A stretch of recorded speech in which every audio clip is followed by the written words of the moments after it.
Her Wolf, by Marie Adamson. A paranormal, werewolf shifter romance story from romancely.com. Chapter 1. The consumer panel results have come back. It's showing that among one of the most requested and widely enjoyed products is the long-lasting liquid lipstick in the shade Pillow Mint. The sound of a muffled voice made its presence known just in time for a smooth hand to rest on Catherine Goldberry's shoulder. Miss Goldberry? Yes, I'm here. She replied monotonously. I'm merely listening to why we need to have a color that, in the long run, isn't going to sell to anyone but those with an addiction.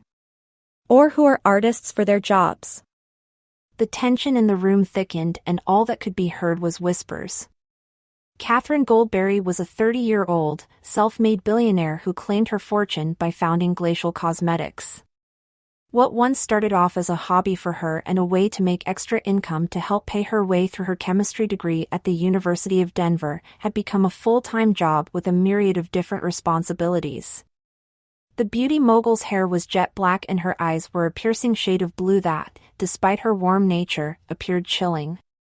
Throughout her teenage years, she was always told that her eyes looked like ice, and that became the inspiration behind her company's name. Catherine was slender and average height for a woman of her age, even though she used heels to gift her with the leverage of having extra height. She was beautiful in every right. She harbored inner and outer beauty, though the vanity of the beauty industry focused solely on what was on the outside. I shouldn't even be here. She mused quietly. Miss Goldberry, if you would kindly take a look at the swatches, you will see that the new formulation is probably the best we've produced as of yet, and these are just samples. Pete Thresh, Glacial Cosmetics head of marketing and research, disclosed. As mentioned, the consumer panel results were astonishing for this color, and I think it's best if we make a decision on what we want to market first, the matte or creme finish. The sound of the clock striking noon caused Catherine's attention to drift to her cell phone that was vibrating off the table, and her lips curved up into a distinctive smile. Saved by the bell, she said to herself as she pushed back the plastic chair she was sitting in and directed the room. Have the prototype sent up to my office. I have a meeting I need to attend. She stated flatly, a modicum of disinterest evident in her tone. I'll swatch them and make a decision. Keep the name Pillow Mint, it's fitting and creative. Peter nodded his head silently and moved to instruct his assistants on what to do next. The hall leading from the main lab at the Glacial Cosmetics headquarters smelled clinical, and Catherine wriggled her nose cutely as her heels clacked against the floor. She had always made it adamant that she wanted to remain in charge of most decision-making when it came to new products, while delegating the smaller matters to those she trusted most. It was adamant to almost everyone that she was beginning to lose interest. The sound of the elevator she was waiting for chimed, and the heavy steel doors opened almost immediately and made room for her to enter. Inside was a woman that Catherine had never seen before, whom was standing next to a little girl, holding her hand. That must be her daughter, Catherine thought as she turned to smile towards the child, who was more dressed up than what she should be for her age. It must be a nice feeling to not have to go home alone. Having children wasn't something that Catherine dwelled on all the time, but as she stood, standing beside a child with such warmth, it began to dawn on her just how empty her life felt. Samantha, stop fidgeting. Ladies don't fidget. The woman snapped at the child as she started whining for the signature chime of the elevator to sound once again. Children, right? You can't ever get them to listen. The mother spoke up again, this time directing her tone towards Catherine. She replied shortly. I'm actually not a mother, though I've heard it definitely has its challenges. When the elevator doors opened, it caused the awkward tension in the small space to dissipate, and Catherine gave a friendly wave towards the little girl whose eyes were glued on hers. Have a beautiful life, Catherine thought to herself as she continued to watch the little girl that was beginning to remind her of herself skip across the marble-tiled floors. You'll only be a kid once. The heavy steel doors closed once again and left Catherine trapped inside the small, silent and moving box. Why do people have such irrational fears of elevators? She asked herself as the third floor chimed and continued to move to the fourth. It's silent, cut off, and it's peaceful. I'd love to get stuck in here for a day. Catherine's eyes fell shut and she inhaled a deep breath of air as she mentally prepared herself to arrive on the bustling floor of her office. She always felt overwhelmed when she stepped into the lion's den, so to speak. She had questions thrown in every which direction, color samples, scents, packaging, and a never-ending list of buyers who wanted to carry the Glacial brand. Every green cosmetics company in the world wanted to work hand in hand with Glacial Cosmetics to reap the benefits of an all-natural, paraben-free, cruelty-free, and Colorado Springs water-based product. It even seemed as if those companies that weren't green before changed their tune as soon as Catherine and Glacial Cosmetics exploded into the already booming beauty niche. It's time. Catherine breathed to herself as her eyes opened in time to meet the elevator doors opening and her assistant waiting patiently. Venti skinny chai tea latte with extra foam, Jessica. It's already on your desk, Miss Goldberry, and don't worry, it's fresh and hot. Jessica said as she tucked a strand of vibrant red hair behind her ear and struggled to keep her pace alongside the ever-moving Catherine. We have a collection of new fragrances down in the lab that need your approval, along with some more colors for the new cream shadow line. The formula is based from the liquid lipsticks, so the idea is to keep it in the Hydra line. Maybe one day you will tell me something I don't know. Catherine muttered to herself as she walked down the hallway that led to her office, Jessica nearly bumping into her side as they rounded a corner together. What else, Jessica? You have a meeting with the board this afternoon, though I believe the time is still up in the air and I'm expecting an email any moment securing the time, so I will let you know. I've also composed some more folders for you, Miss Goldberry. Catherine stopped in her tracks to deliver a curious look to her assistant. Folders? Yes. I know you still haven't found the organization you were looking for, so I took it upon myself to gather up some information on nonprofit organizations that are currently in need of help. Jessica boasted proudly. I think you will be pleasantly surprised with these, and I believe you'll find exactly what you've been looking for. Over the course of the past few weeks, Jessica had been supplying Catherine with folders after folders of nonprofit organizations all over the world. There were organizations for children, women, low-income development centers, hospitals, animals, and everything Catherine could ever imagine, and though all of them were worthy, there had been nothing that caught Catherine's attention. That's not part of your job description, Jessica.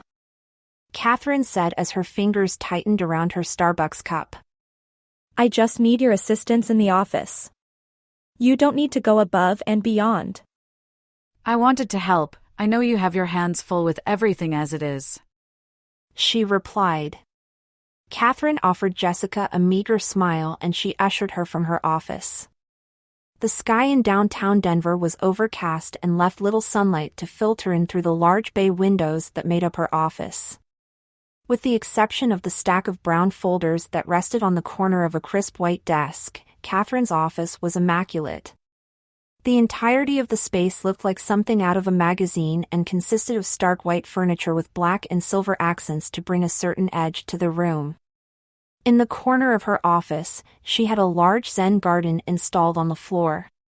She had never seen an office with something like that before, and it brought warmth to a room that was otherwise trendy, but cold. It's like they think I'm helpless, Catherine said to herself as she kicked off her heels and walked towards her desk. Maybe I am. I can't seem to pick anything in life without the help or guidance of someone else. It was evident to even a stranger that Catherine was under copious amounts of stress. She was 30 years old with a mass empire that was growing bigger each day, and she barely had time to enjoy her success before something else that required her attention was coming along. The wheels of her desk chair squeaked as she pulled her chair away from her desk and took a seat. The balls of her feet were throbbing and her toes felt cramped from the designer shoes she had them buried in all morning long. The silence filled the atmosphere, and for the first time since seeing the little girl in the elevator, she smiled. Finally, I can be alone, she thought to herself while she unlocked the top drawer of her desk and pulled free a purple, leather-bound journal with her initials on the cover. Be free. Dear Diary, it's been so long since I've taken the time to sit down and write that I'm actually afraid to look at the date of my last entry. I remember the times when I would come here 2 or 3 times a day, just to jot down my thoughts and my ideas. Now, it feels as if my ideas are formed for me before I even have a say, and my thoughts are silenced by the sound of cash registers. When did this become all about the money? When I first started experimenting with cosmetics and different formulas, I wanted to make men and women feel beautiful on the outside as well as the inside.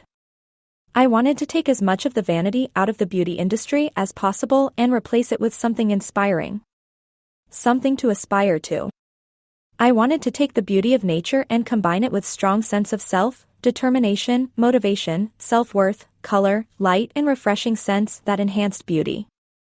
I wanted to be in the business of confidence. I miss you so much. I've been searching for a way to reconnect with who I really am. I want to make you proud, in more ways than just the financial aspects that I have tackled. I want to make a difference in this world. I want to use my money for good, like you and Dad would have. How do I choose? There are so many organizations that could use my help, but I don't want to blindly pick. I want something that speaks to me and my history. I want something that ignites my passionate side and something I will feel proud to have my name attached to. Will you help me? Just give me a sign. Any sign at all to point me in the right direction. I feel like I am losing sense of who I am as a person, and I need you. Love forever and always, your daughter. The sound of Catherine closing her journal seemed to echo throughout the vast space that made up her office, and she sighed loudly. Her heart ached for what she was missing in her life. Catherine stared longingly at the tower of folders that sat on the corner of her desk and shook her head in response. You really didn't need to do this, Jessica. She thought to herself as she pulled one free and watched in horror as the entire stack fell to the floor like a crumbling Jenga tower. If this is the sign you're sending me, Mom, I didn't think it's a good one. She said out loud, to no one in particular. Unless it's a sign telling me that I'm not going to find what I need in a stack of folders that were chosen by someone else. The carpeted floor was plush against Catherine's knees as she lowered herself down to begin picking up the folders and the scattered papers that had spilled from them. She allowed herself the freedom of scanning over the labels attached to each of the brown bundles to see if anything stood out to her, and they were just what she expected. Diagnostics wing at the Children's Hospital, Habitat for Humanity, Help for Homeless, Breast Cancer Research at the University of Denver. All things I have seen before. As Catherine moved to stand to her feet, she caught sight of a white envelope from her peripheral vision, and her brows furrowed.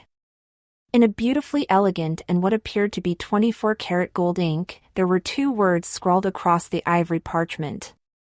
Catherine Goldberry. The silence in the room thickened as Catherine looked towards the journal that was still sitting on her desk, and a dim smile caused the corners of her mouth to twitch.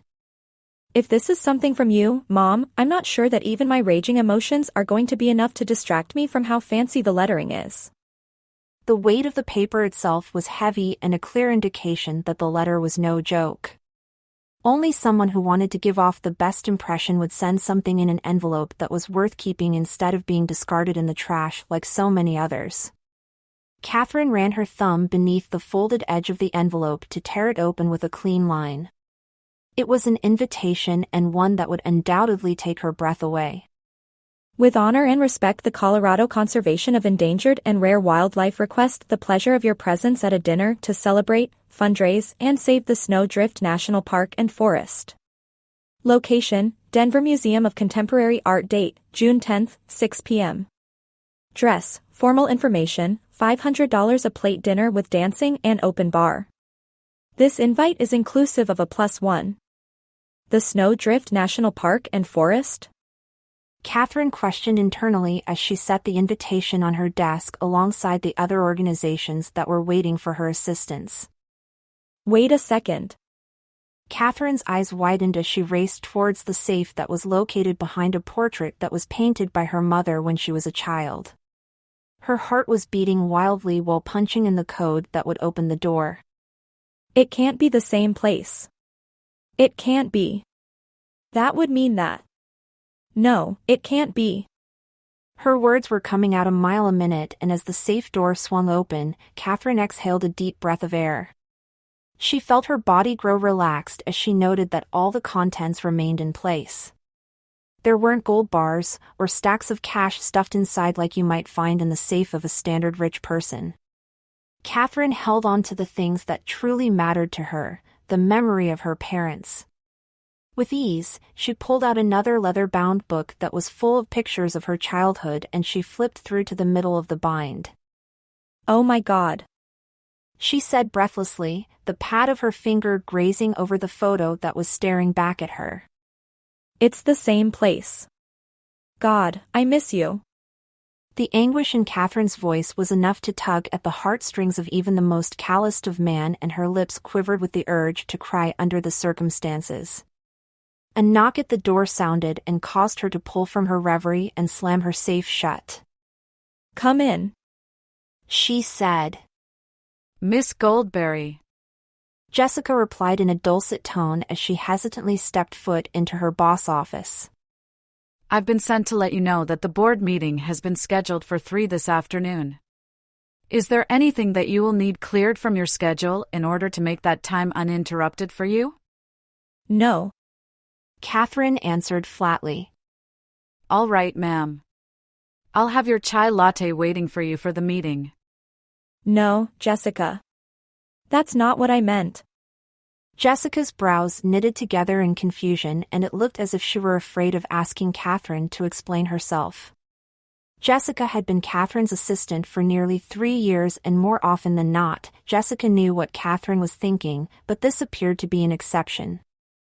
"I want you to clear my schedule completely, and I want you to cancel the board meeting and reschedule it for Monday morning. I have a last-minute engagement that I need to attend tonight," Catherine said.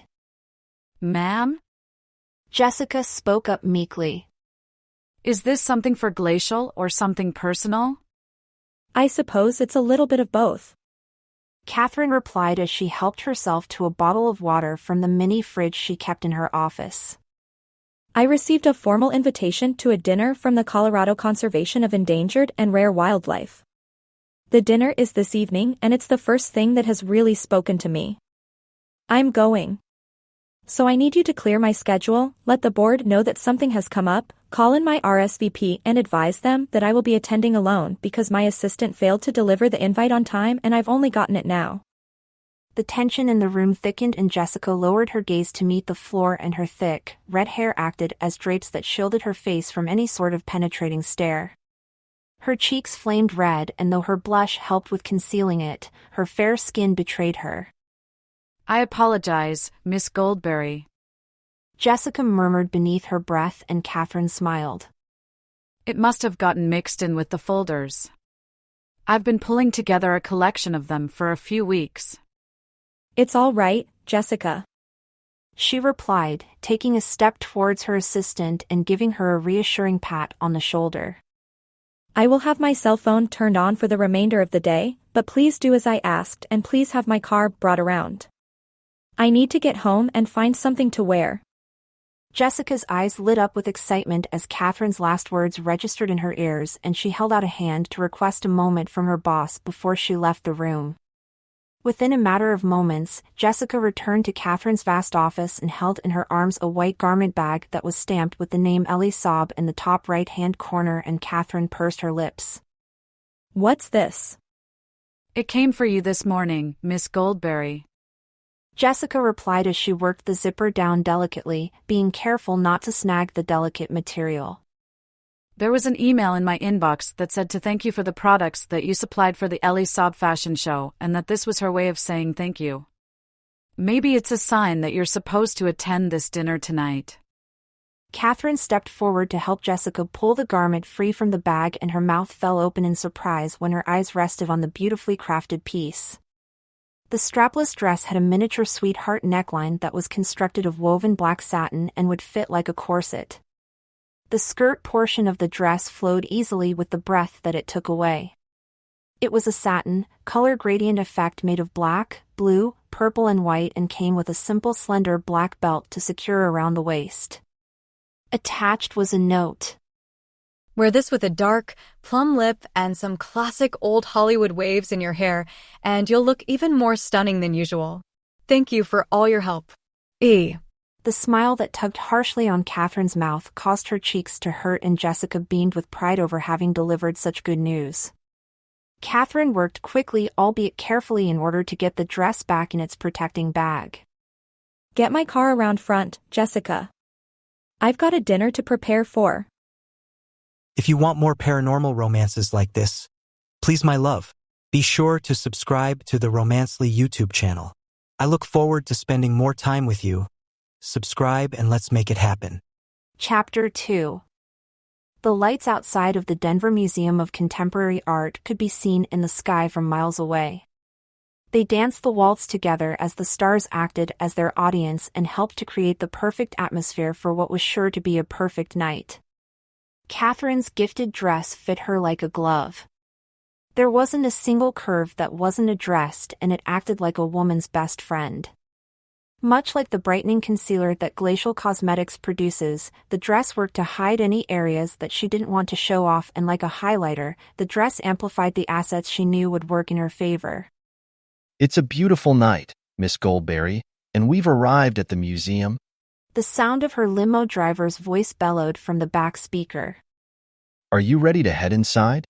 There was a coy smile that stayed etched on her face as she peered through the tinted glass to assess those who were standing on the grand steps of one of Denver's most sought-after buildings of the 21st century. I think I will wait a few moments, Henry. She replied smoothly. I always like my entrance to be fashionably late. It garners attention. I don't think you need to be fashionably late to get attention in that dress, Miss Goldberry. Henry said. And I'm not just saying this because I've been your driver for 3 years, but you do look quite beautiful tonight. Thank you, Henry. Catherine laughed. I think I'm ready now. A short silence filled the limo until the sound of the door opening and a mix of broken chatter caught Catherine's attention. Like the gentleman that Henry was, he offered his hand generously to help her from her seat and respectfully tilted his hat towards her. I'll be here in the parking lot in case something happens, and you need to get on out of Dodge. He joked. I hope you find what you're looking for. I know your parents would be proud of you looking out for the animals. I miss them too. A large lump formed in the back of Catherine's throat as she listened to Henry talk about her parents. He was the only one who spent time with the both of them before their accident, and she pushed to the tips of her toes to kiss his cheek. Thanks, Henry. She said quietly. The walk to the main entrance of the museum was short, and Catherine could feel the eyes of everyone on her. This is a feeling I didn't miss. She thought to herself as she watched as a look of lust crossed over one man's features and a look of contempt crossed a woman's. It's just jealousy, that's all. They don't dislike you as a person, they don't know you. They want to be you, and if they knew you were the one that created the lipstick on their lips, the way they looked at you would be closer to the way a man does. Catherine managed to catch the wandering eye of people wherever she went. Some knew her face from marketing, others had no idea who she was, but each time she repeated the same mantra. A life of positivity is what I want. She said to herself more often than not. They can only tear me down if I let them. She didn't believe in women being looked at as simply objects of desire, but she knew that most times that's how she was perceived, and that very perception brought negativity. The main hall of the Museum of Contemporary Art was bigger than Catherine had expected. The room was decorated in white, black and gold, while the tiled floor beneath her designer heels practically sparkled. Each table was numbered and adorned with tall centerpieces made of what looked to be black feathers. They most certainly are fake, they would have to be, given the fundraiser. She mused, her piercing blues moving effortlessly around the room to assess the decor further. Whoever designed this knew what they were doing.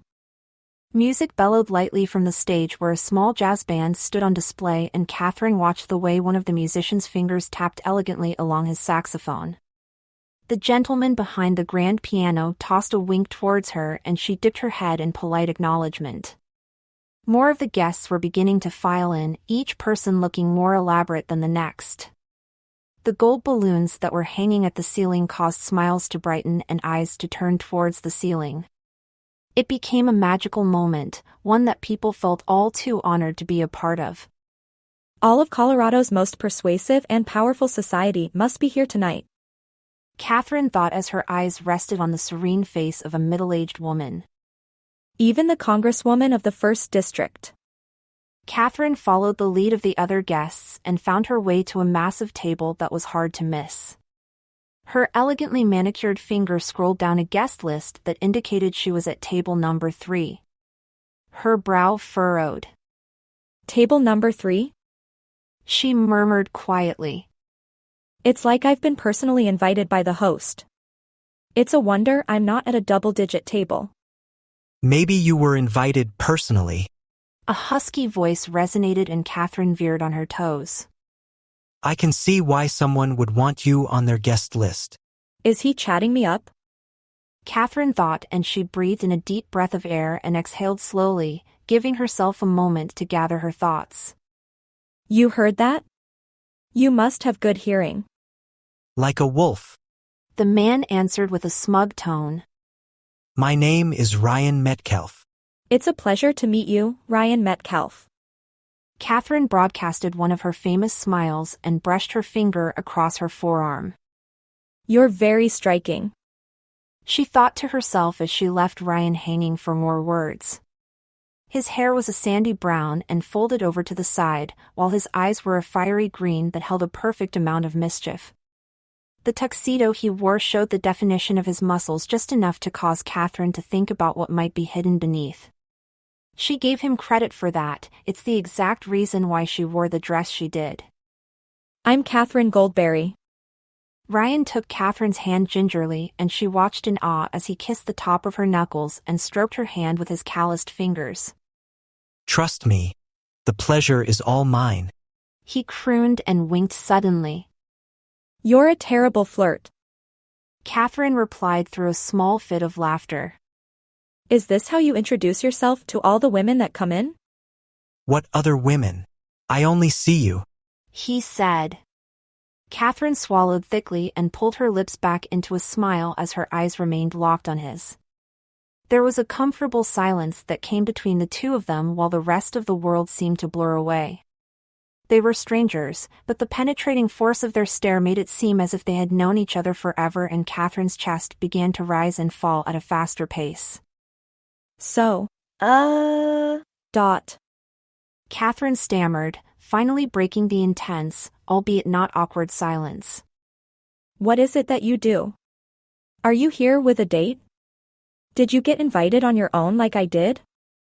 Ryan smirked in a way that would have made any woman drop to their knees, but Catherine held her ground. I could tell you, but I have some business to attend to, so if you'll excuse me. He replied through his dapper smile. Enjoy the champagne and you should try the dame with some strawberries. It really brings out the flavor. Before Catherine had a chance to protest, Ryan had his back to her and was walking away. He walked with a certain confidence about him that was unlike any other man in the room. He garnered attention, but none of it seemed to be the negative kind. What kind of man are you? She asked herself as she watched him laugh and crack jokes with the other men in the room. Why have I never heard of you before? Ladies and gentlemen, if you will please take your seats, the fundraiser will begin momentarily. We will start off with a few words from the chair of the Colorado Conservation of Endangered and Rare Wildlife, and that will be followed with a short film, dinner, dancing and mingling. Please put your hands together and join me in the welcoming of our chair and coordinator of our event tonight, Mr. Ryan Metcalf. The ruffling of the crowd's growing applause caused Catherine to pull out of the shock she had found herself in when Ryan's name was announced. She clapped her hands together and kept her expression steadfast as she watched the same suited man who had been flirting with her enter from stage left. You smooth thing, you. Catherine snorted mentally. You were just trying to butter me up to get a bigger check. Oh, I am on to what you are trying to do. Don't play the charm game with someone who is better at it than you are. Thank you all so much for the welcome.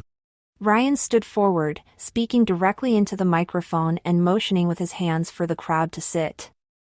And thank you all so much for taking time out of your busy schedules to join me here this evening in paying tribute to the Colorado conservation of endangered and rare wildlife. I'm sure there are a few of you wondering why you are here. Ryan's eyes caught Catherine's as he spoke his last 5 words. You can say that again. She said beneath her breath. For as long as I can remember, rarities, phenomena, and even the supernatural have been something that's caught my attention, and I know what you're thinking already. The supernatural? Has he lost his mind? And to be honest, I've probably lost it a long time ago. To get to my point, I never wanted to live within the confines of an acceptable imagination, so to speak. I never wanted to live in a comfort zone, either. I loved stretching the limits and I loved taking risks. What does this have to do with why we are here? Catherine wondered to herself as she glanced cautiously around her table to see the perplexed expressions on the other guests' faces. At least I'm not the only one. I spent hours upon hours outdoors and in the mountains. Sometimes I would spend so much time out there. My fingers and toes would turn blue, but that didn't stop me. I wanted to be with the bears, with the wolves, and with the deer. My childlike and creative mind wanted to see something crazy where all of those animals were combined. Something rare. And I found it. Barely audible whispers could be heard around table number 3 and the rest of the generously sized room where dinner was being held. The guests were trying to figure out what rarity Ryan had seen before he told them, and Catherine sported a simper. You've got everyone in this room hanging on your every word, Mr. Metcalf. She mused to herself. You're going to have to try harder than that to hook, line, and sink me. I saw something rare, all right. I saw a grown man's muscles break and his body twist and turn while he turned into a werewolf. How's that for rare? Dead silence fell over the hall and not even the sound of people blinking could be heard.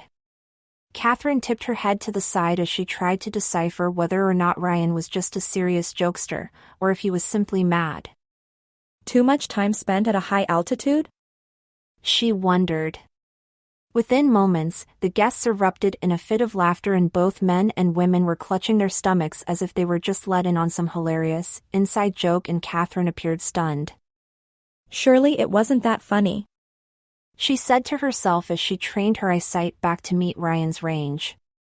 He was staring at her with an almost unspoken hunger and her mouth became void of any moisture. Hook, line, and sinker, she said quietly. Thank you all for the warm welcome to my comedic display, but I promise you I won't be quitting my day job anytime soon. What I'm trying to say is I spent my childhood on the paths in the Snowdrift National Park and Forest, and now developers want to clear out the space for a resort and casino. This is Colorado. We have enough luxury resorts, ski hills, and casinos. There is a reason that we have such a high tourist ratio, and it's because people want to come to witness the natural beauty that our great state has to offer. You can't visit beauty if it's torn down and replaced with conveniences. Not to mention the wildlife and animals that rely on that park in order to survive. It's a balance to our ecosystem, and we can't save the forest without your help. Ask yourself this question. Do you want your children growing up with a casino in your backyard? As dinner is served, please watch this short film. I'm certain each of you will find something personal to relate to. The Snowdrift National Park and Forest is a part of each of us, and some of us may not even know it. Catherine sat dumbfounded as the waiter removed what was remaining of her main course. The taste of perfectly grilled filet mignon and roasted red potatoes lingered on her tongue, and the images of the short video that played were at the forefront of her mind. How did he get that photograph? She asked herself as she sipped idly on her champagne. I thought I had the only copy. You look like you've seen a ghost. Ryan's voice resonated as he took a seat at Catherine's table, wearing the same pleased smile that had been on his face for the entire evening. Is everything all right? One of the photos in the video of Snowdrift, it was of my parents and I. She stated flatly. How did you get it? When my team and I were pulling up information on the guests we wanted to invite, that photo came up in Google. Ryan replied. It's not difficult to find information on those in power in Colorado, Miss Goldberry. I knew you would be a perfect invite when I witnessed the personal tie you have to the park. That's a risky game. One I played with more than just one person. He stated. I'm kind of a go big and hard or go home type of man, Catherine. Dance with me. Ryan pulled from his seat and extended his hand towards Catherine. The barely visible hairs on her arm stood up when the warmth of his palm ricocheted through her body, cloaking her in a sense of comfort and warmth. My father was always warm. She thought to herself as she allowed Ryan to lead her to the center of the dance floor, her arms soon finding their way around his neck.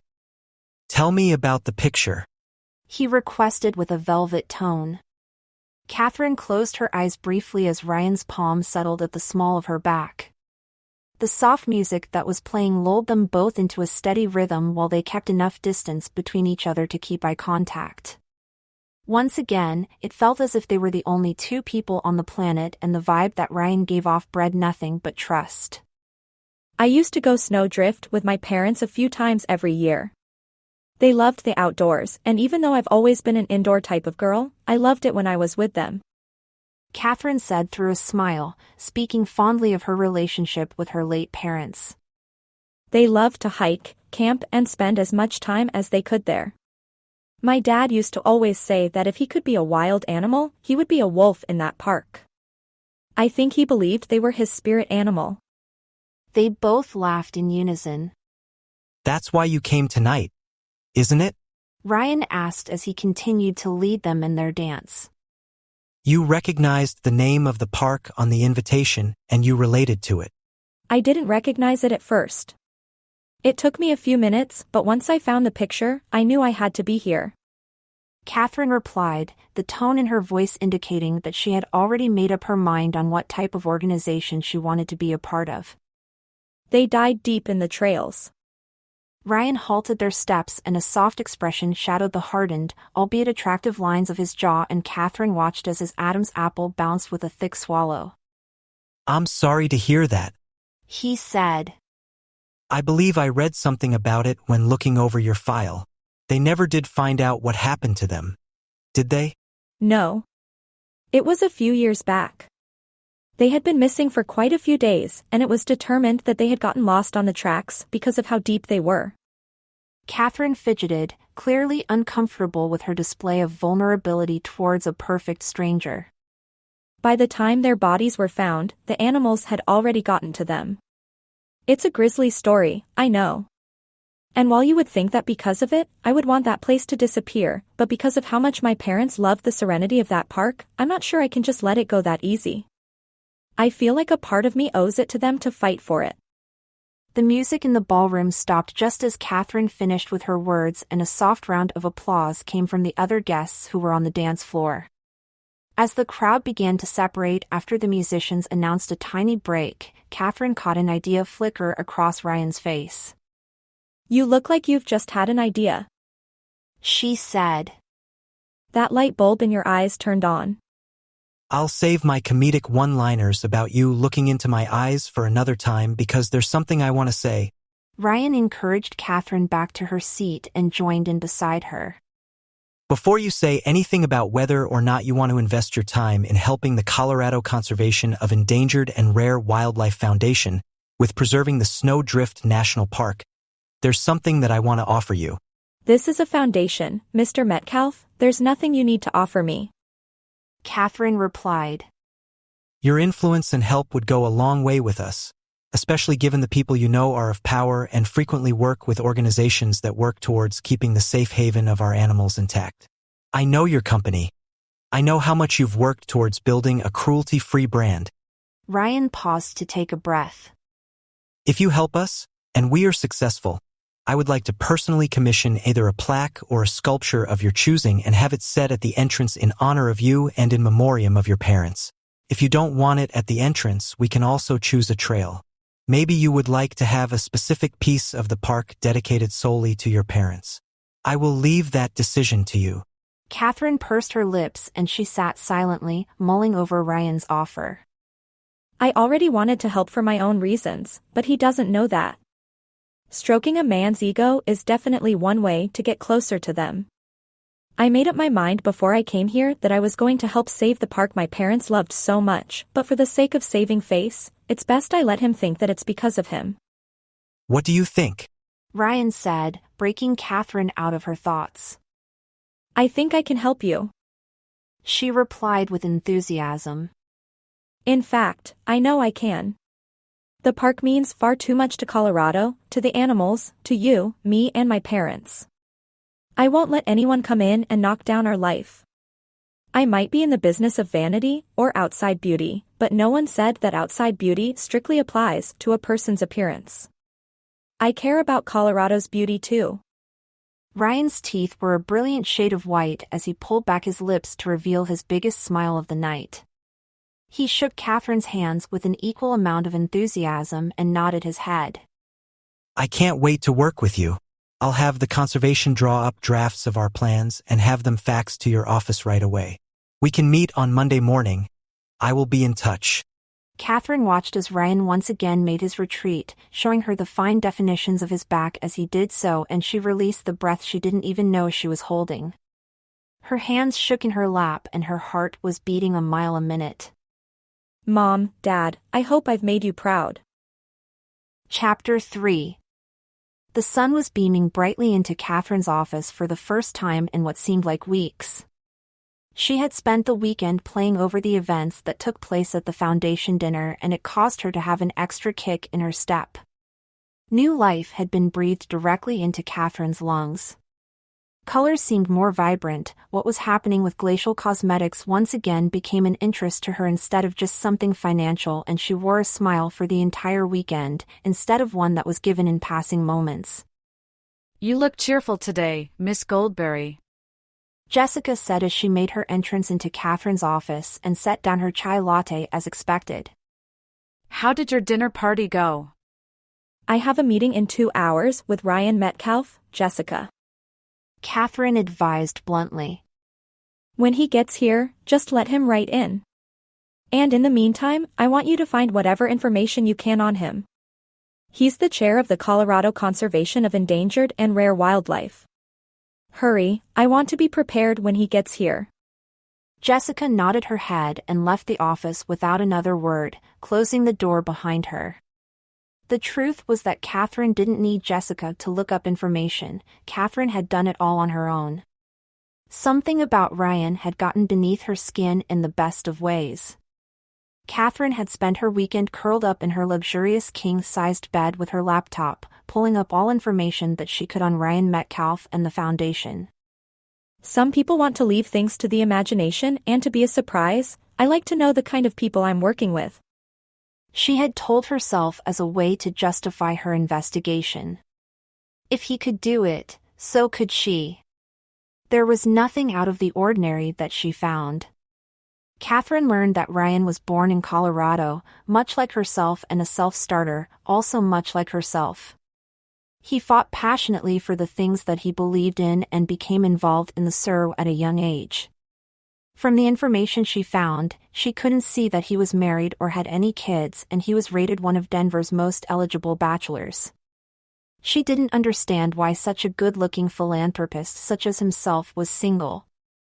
I'll find that flaw, she said to herself as she sifted through the files of thoughts she had during the weekend.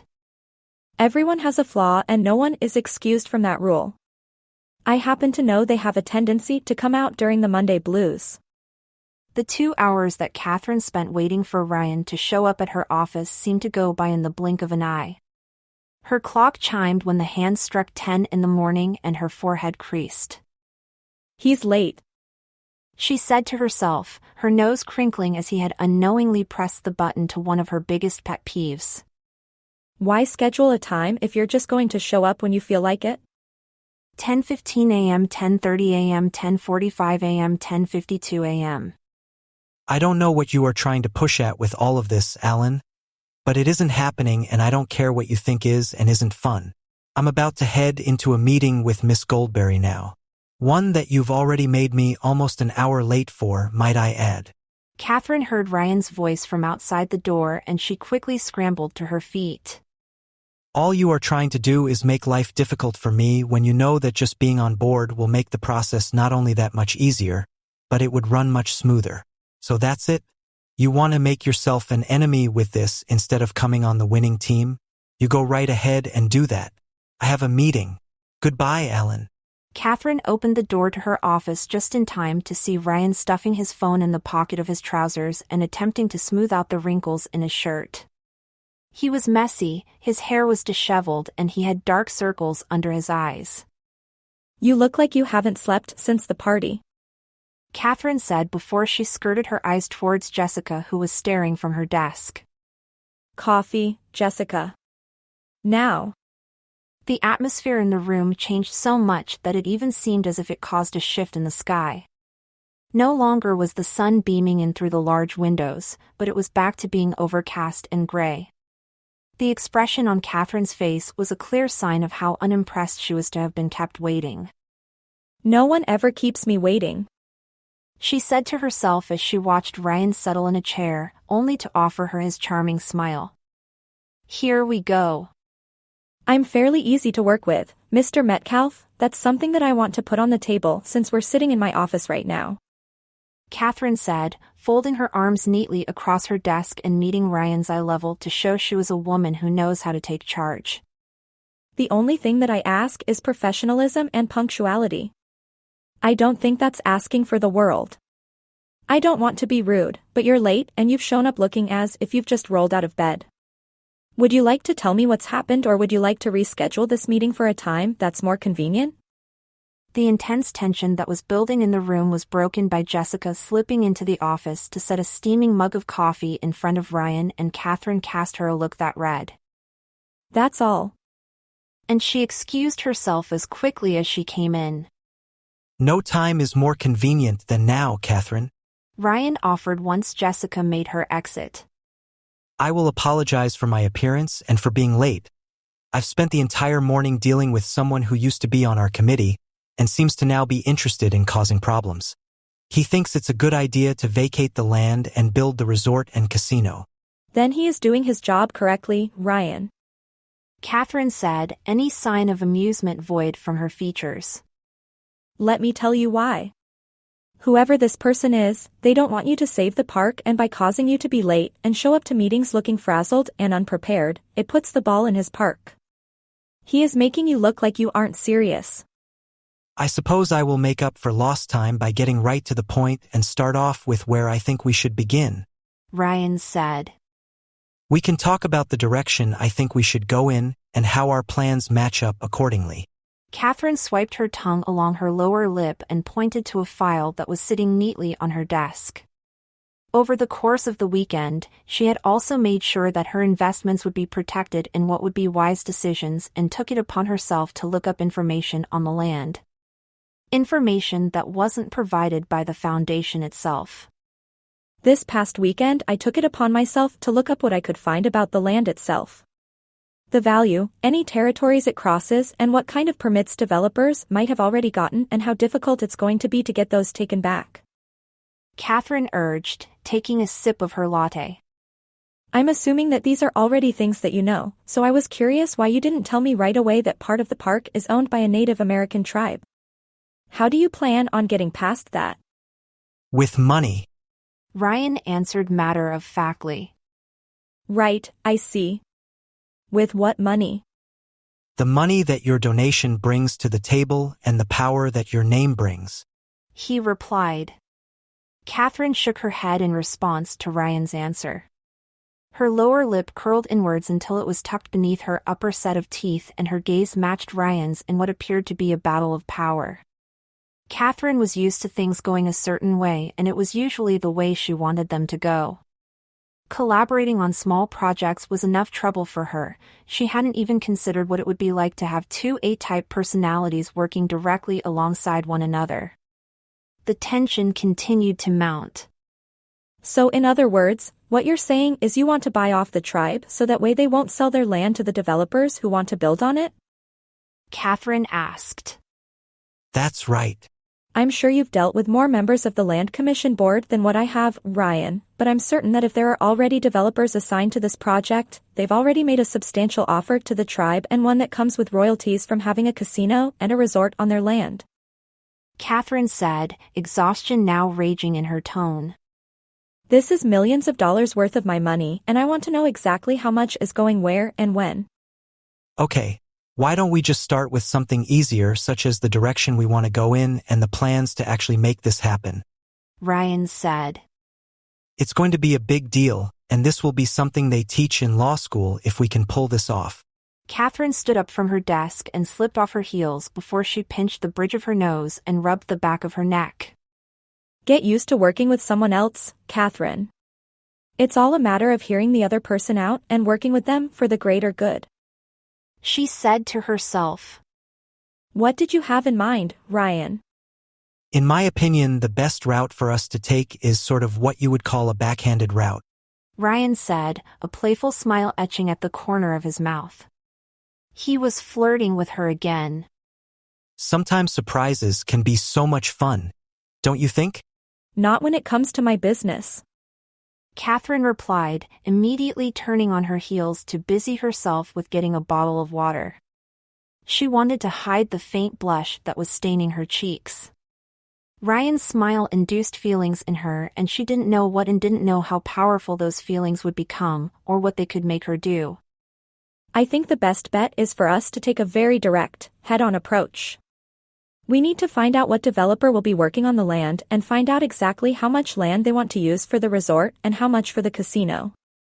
We are going to want to find out how much extra pollution should be taken into consideration and what that's going to do for any leftover parks in the area. No, Ryan said sternly. I beg your pardon? Catherine was surprised. That wasn't a word she heard very often. That's not the way I want to do it, and I'm working on the best option to save the park, Catherine. He said, his fingers finally letting go of the coffee mug he had been hanging onto. If we go directly at the developer and start prodding around for information, that could backfire and they could expedite any projects that they've set in place and any plans they've made.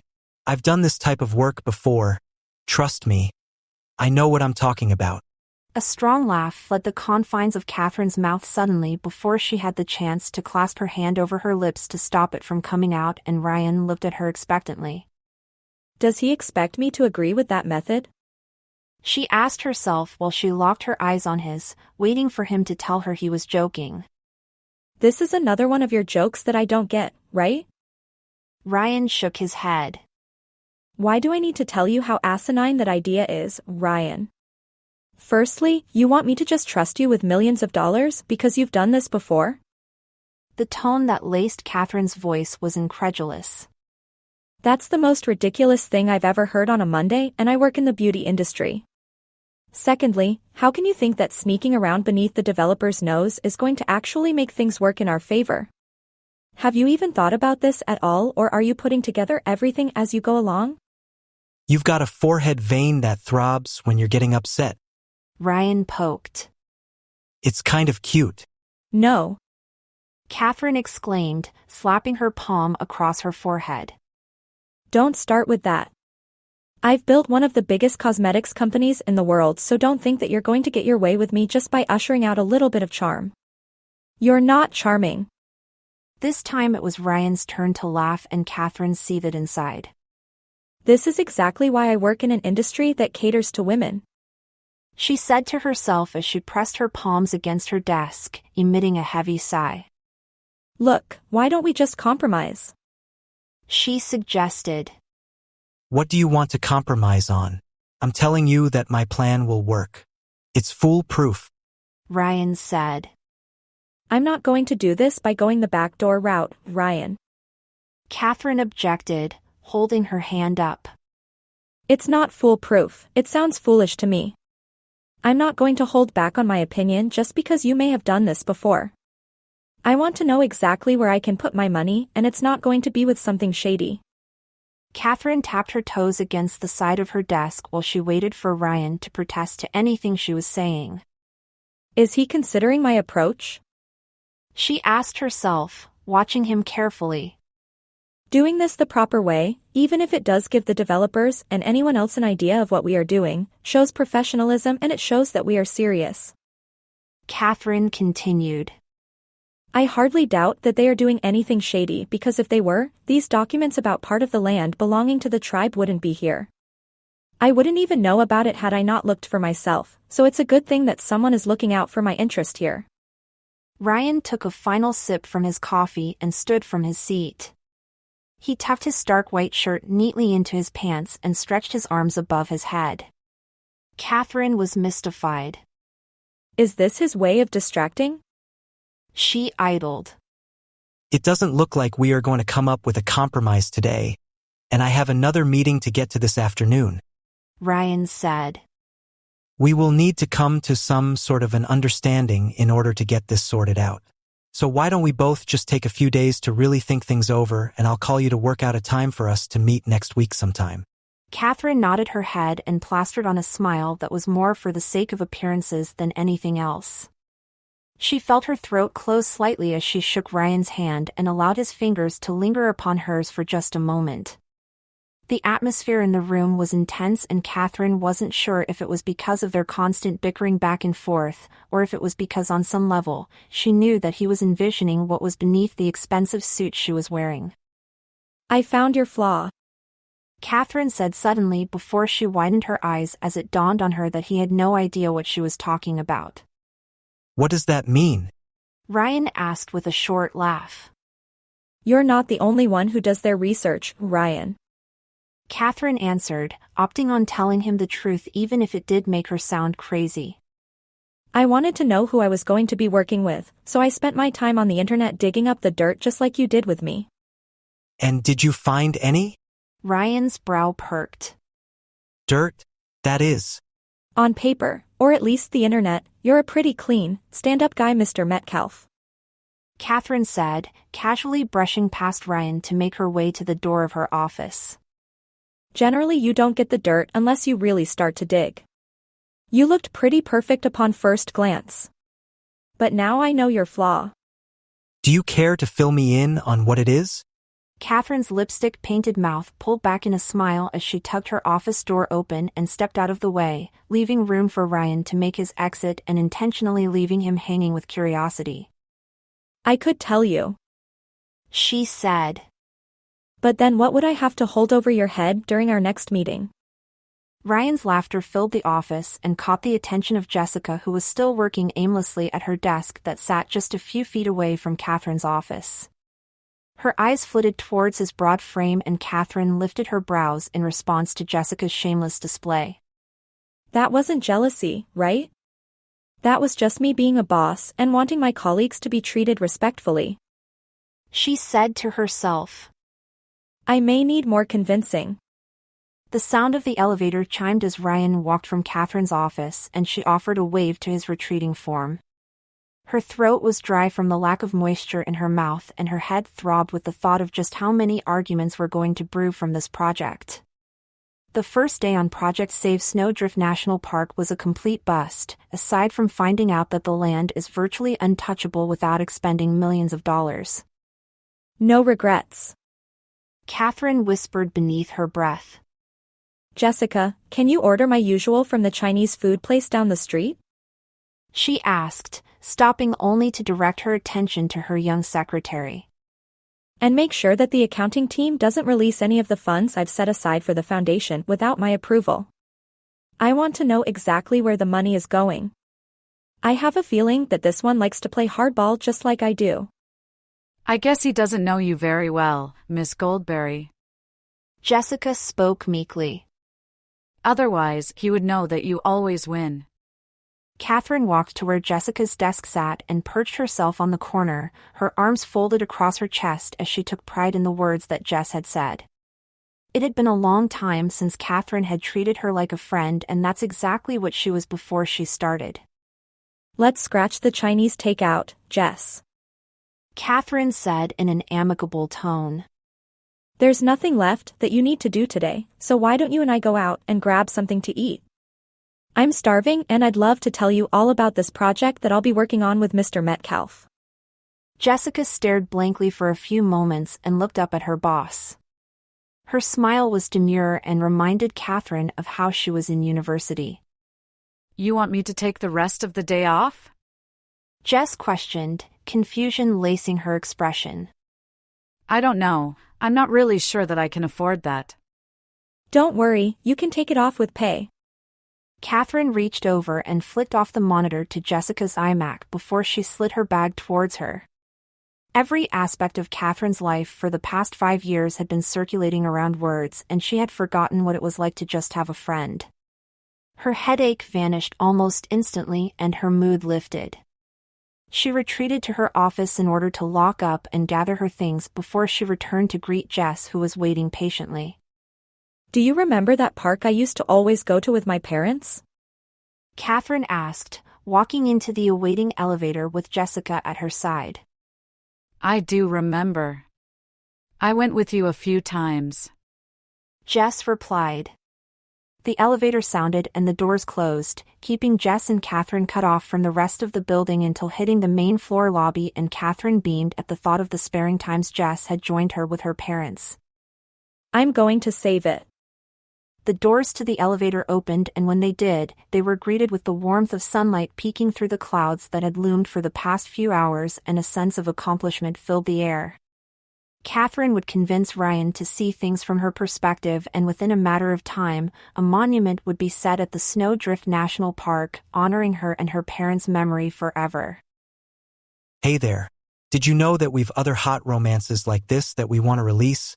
But we need your help. Subscribing shows us that you're part of our journey and allows us to make more of these stories at a higher quality. So please, my queen, subscribe to the Romancely YouTube channel now. Thanks. Now back to your story. Chapter 4. Dear Diary, this has to be the worst week that I've had in a long time.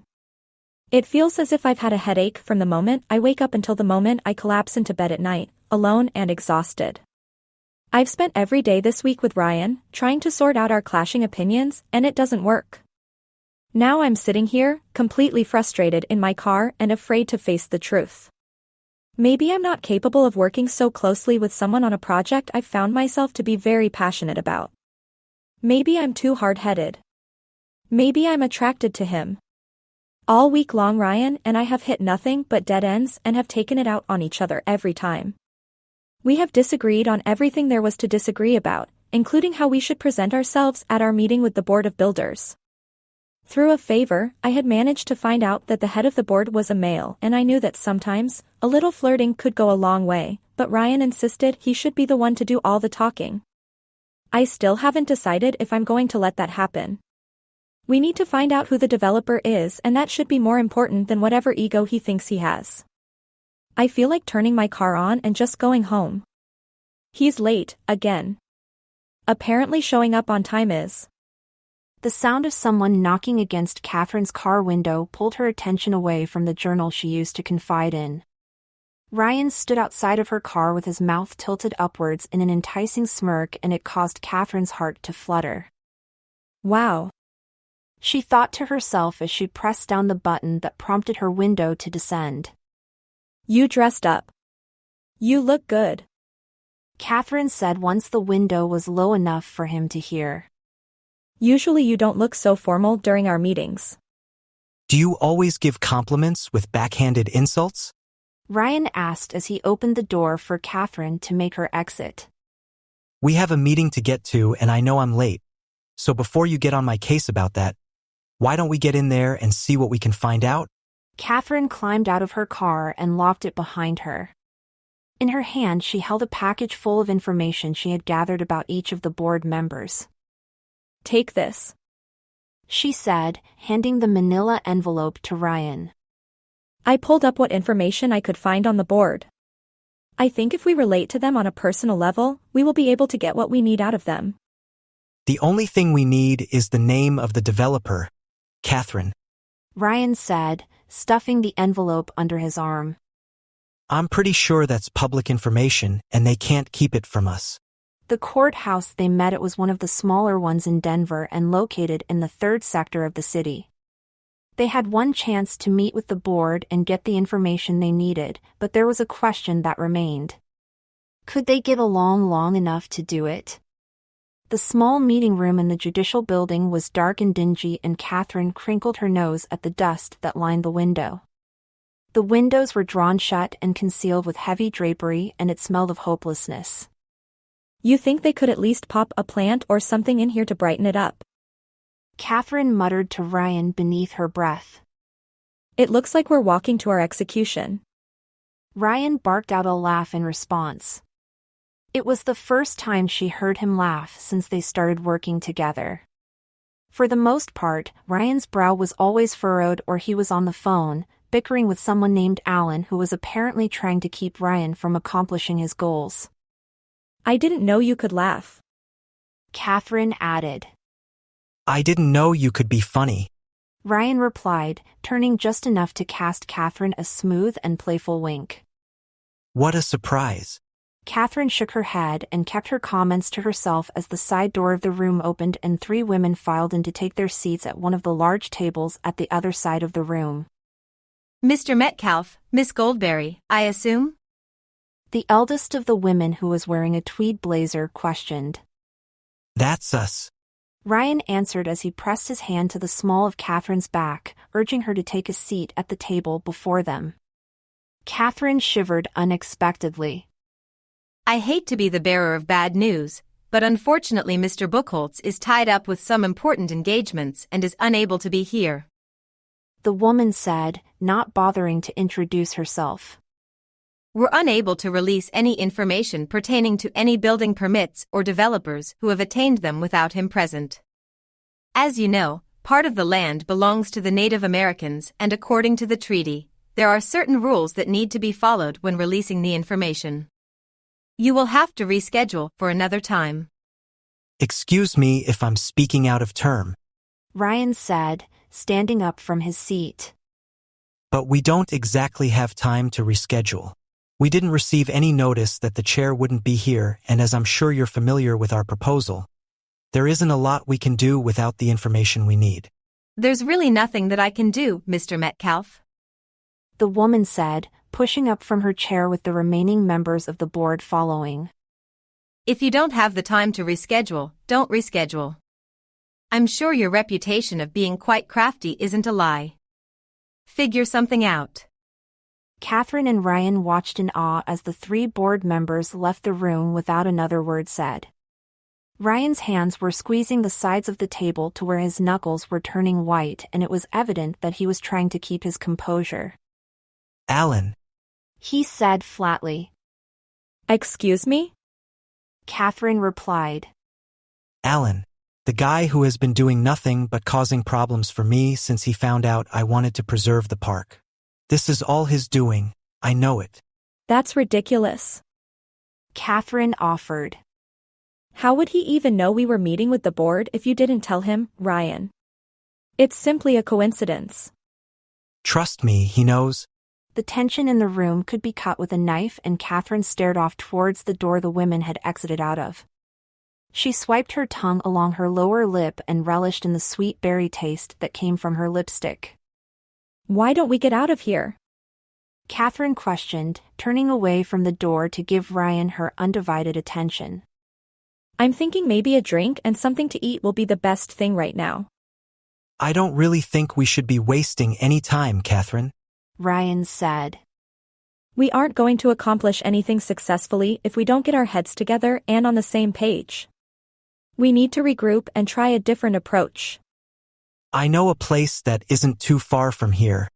Ryan said, ultimately relenting and agreeing to Catherine's suggestion. A bite to eat and a drink might do some good. The 2 left the courthouse and opted on taking Ryan's car instead of Catherine's Mercedes. She slipped effortlessly into Ryan's Range Rover and eased back into the comfortable seat. The scent of Ryan's cologne assaulted her senses as he found his way to the driver's seat beside her. She smiled. What are you smiling about? Ryan asked, turning on the engine. We just hit yet another dead end and you're smiling like we've just hit a home run. I'm just happy to be getting something to eat. I'm starving. Catherine said, purposely avoiding Ryan's eye contact. You're a terrible liar. For the most part, the ride was spent in silence. Ryan was right when he said he knew of a place that was close, because 10 minutes later they were pulling into what appeared to be a family-owned Italian restaurant. The building was small, charming, and tucked in between two larger brick buildings from the second sector and the more historical part of downtown Denver. Segredo? Catherine asked. It means secret. Ryan replied. In Italian, it used to be called Il nostro piccolo segreto, our little secret. Sometimes you'll get an old menu that still says that, but they cut it down because it was too long. I've been coming here since I was a kid. Catherine smiled once more. She hadn't paid much thought to how Ryan was as a kid, or what his family was like. He knew so much about hers, but he was practically a closed book. She hadn't realized how nice it was to hear something personal about him until he had offered it on his own accord. Then it must be pretty amazing. Catherine said, retreating from the car and moving towards the restaurant. No reservations or anything are needed? Ryan laughed, ushering her inside.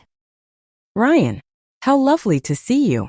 A small woman with a thick Italian accent exclaimed, wrapping Ryan in a hug.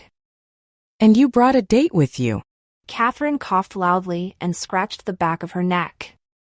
She shook her head and offered her hand to the warm woman who was greeting them.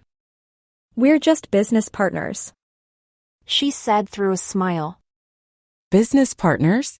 Mr. Metcalf doesn't bring his business here. She winked before turning back to Ryan.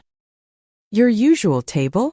Ryan nodded his head and stepped back for Catherine to follow the older woman who was shifting her weight from one foot to the other.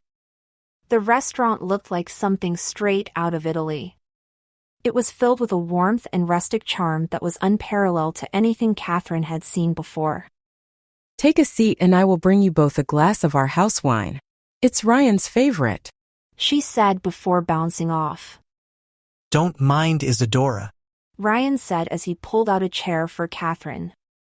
She's overly enthusiastic sometimes. She seems sweet, Catherine replied. Their table was completely cut off from the rest of the restaurant, giving them total privacy. The sounds of the other patrons who were enjoying their dinner were but mere muffles, and Catherine folded her hands in her lap. If you don't bring business partners here, why did you bring me? I figured it would be nice to get away from the work atmosphere for a bit. Maybe get to know one another a bit more. Ryan offered. I know you probably have some questions. Catherine shrugged her shoulders aimlessly as if to say she had no idea what he was talking about. Truth be told, she had a lot of questions for Ryan, but her own inhibitions were keeping her from breaking down the barrier. Did she want to become friends with a business partner? Well, anyway, the food here is delicious. Ryan said as he perused the menu. Please order anything you want. There's not a bad thing on the menu. There was a silence that hung in the air as both Ryan and Catherine flipped through the 4-page menu that was full of authentic Italian cuisine. Catherine's mouth watered as she read over the names of the dishes. 2 glasses of Segredo for you both, Isadora said as she set 2 glasses of red wine on the table for Ryan and Catherine. This is our house Cabernet specific to our restaurant. It's been in the family for 50 years. Thank you, Isadora. Ryan said before he looked towards Catherine. Are you ready to order? Yes. She replied. I'll have the grilled chicken with butternut squash ravioli. She answered, handing Isadora the menu with a grateful smile. I'll have my usual, Ryan said, grabbing his glass of wine and flashing the woman a quick wink. She flushed red and slapped his shoulder once before scampering off. You seem to have a good relationship with her, Catherine said, taking a slight sampling of her wine. She purred in response to the taste. This is amazing. You'll only get the best here, he said. So what do your parents think about the work you're doing for Snowdrift? Catherine asked, tucking her hands beneath her chin. They must be pretty proud of you for all the nonprofit work you do in general. My parents died 20 years ago, He responded in a monotonous voice. though I'm sure if they were here they would be proud. Catherine swallowed the lump that had risen in the back of her throat and she winced. She knew what it was like to have people ask questions about parents that were dead. She also knew what it was like to hear the endless, awkward apologies that came after it. They were always a formality more than anything else. I would say I'm sorry, but I know how aggravating that can be to hear. She said quietly, peeking up at Ryan through a thick splay of black lashes. I'm sure they're still very proud of you. Who wouldn't be? Ryan's eyes lingered on Catherine's for a moment and they found themselves caught up in a web that they couldn't get out of. It was like a challenge. Whoever looked away first wasn't interested. The weight of Ryan's stare became too much for Catherine to hold up and she cleared her throat awkwardly and reached for her glass of wine to break the tension. She stayed silent for a few moments, allowing the bittersweet taste of her Cabernet to roll over her tongue. It was a long time ago. No apologies are needed. Ryan said. So how are you holding up with the way things have been going on our project? Catherine swallowed back the generous mouthful of her wine and blinked. I didn't think we were talking about business. She countered. Isn't that why you brought me to this restaurant? Isn't it your no business zone? Ryan shrugged. I changed my mind. I think it would be a good idea to get ahead of things. Alan really is grinding my gears and ruining every chance of finding out who this damn developer is. You can't really believe that one man is ruining everything and is the sole reason we have hit so many dead ends. Catherine said, easing back in her chair as Isadora brought their food around. That's impossible. Why would he care? Trust me, he cares. Ryan replied before he thanked Isadora. That's the second time that you've said that, but if he really is ruining everything, then I think I have a right to know. Catherine cut a small piece of her chicken. It is my money that's funding this project, and the longer it takes, the more I am spending. If you're worried about the money, don't be. It's not like it isn't tax deductible. I'm not worried about the money. Money isn't the point. Catherine rebutted. The point is that we are partners, and if there is someone who is purposely making things difficult for you, that means he is making them difficult for me too, and I have a right to look into it. I will deal with Alan. He's my previous business partner, and if anyone is going to get through to him, it's me. Ryan said, cutting into one of his meatballs. You should stay out of it. Besides, you don't know anything about him. He's not a nice guy. Catherine remained quiet for a few minutes and focused her attention on the delicious plate before her. The chicken was cooked perfectly and drizzled in the same sauce that coated her butternut squash ravioli, and the flavor of the wine only enhanced the taste the more she ate. The small ache in her stomach that was brought on by hunger was beginning to dissipate, but her irritation was growing the more she thought about Ryan's inability to let her help. If you give me his last name, I can easily have a favor called in and have him distracted long enough for us to get the information that we need, Ryan. Catherine offered as she blotted the corner of her mouth with her napkin. This isn't just about you. Ryan closed his eyes and inhaled a deep breath of air that was undoubtedly for calming purposes. The vein on his forehead was protruding, and it was evident that his aggravation was beginning to match Catherine's. I do not want you doing anything that involves looking into Alan, as I said. I will deal with it. Eat your meal. Ryan practically barked. Excuse me? Catherine's tone was incredulous and she stared dumbfounded at Ryan, who was refusing to meet her eye contact. He had spoken to her like she wasn't a self-made success and like she wasn't capable of holding anything together without him there. I don't know who you think you're talking to like that, or who you think you're giving orders to, but this is a partnership. If you can't accept that, then I suggest you write a check refunding the money I have spent and find a new partner. Catherine clambered from her seat and grabbed her purse irritably. She tossed a few 20s on the table and stormed out of the restaurant without another word. The soft breeze that hit Catherine's face as soon as she stepped outside caused her body to relax slightly.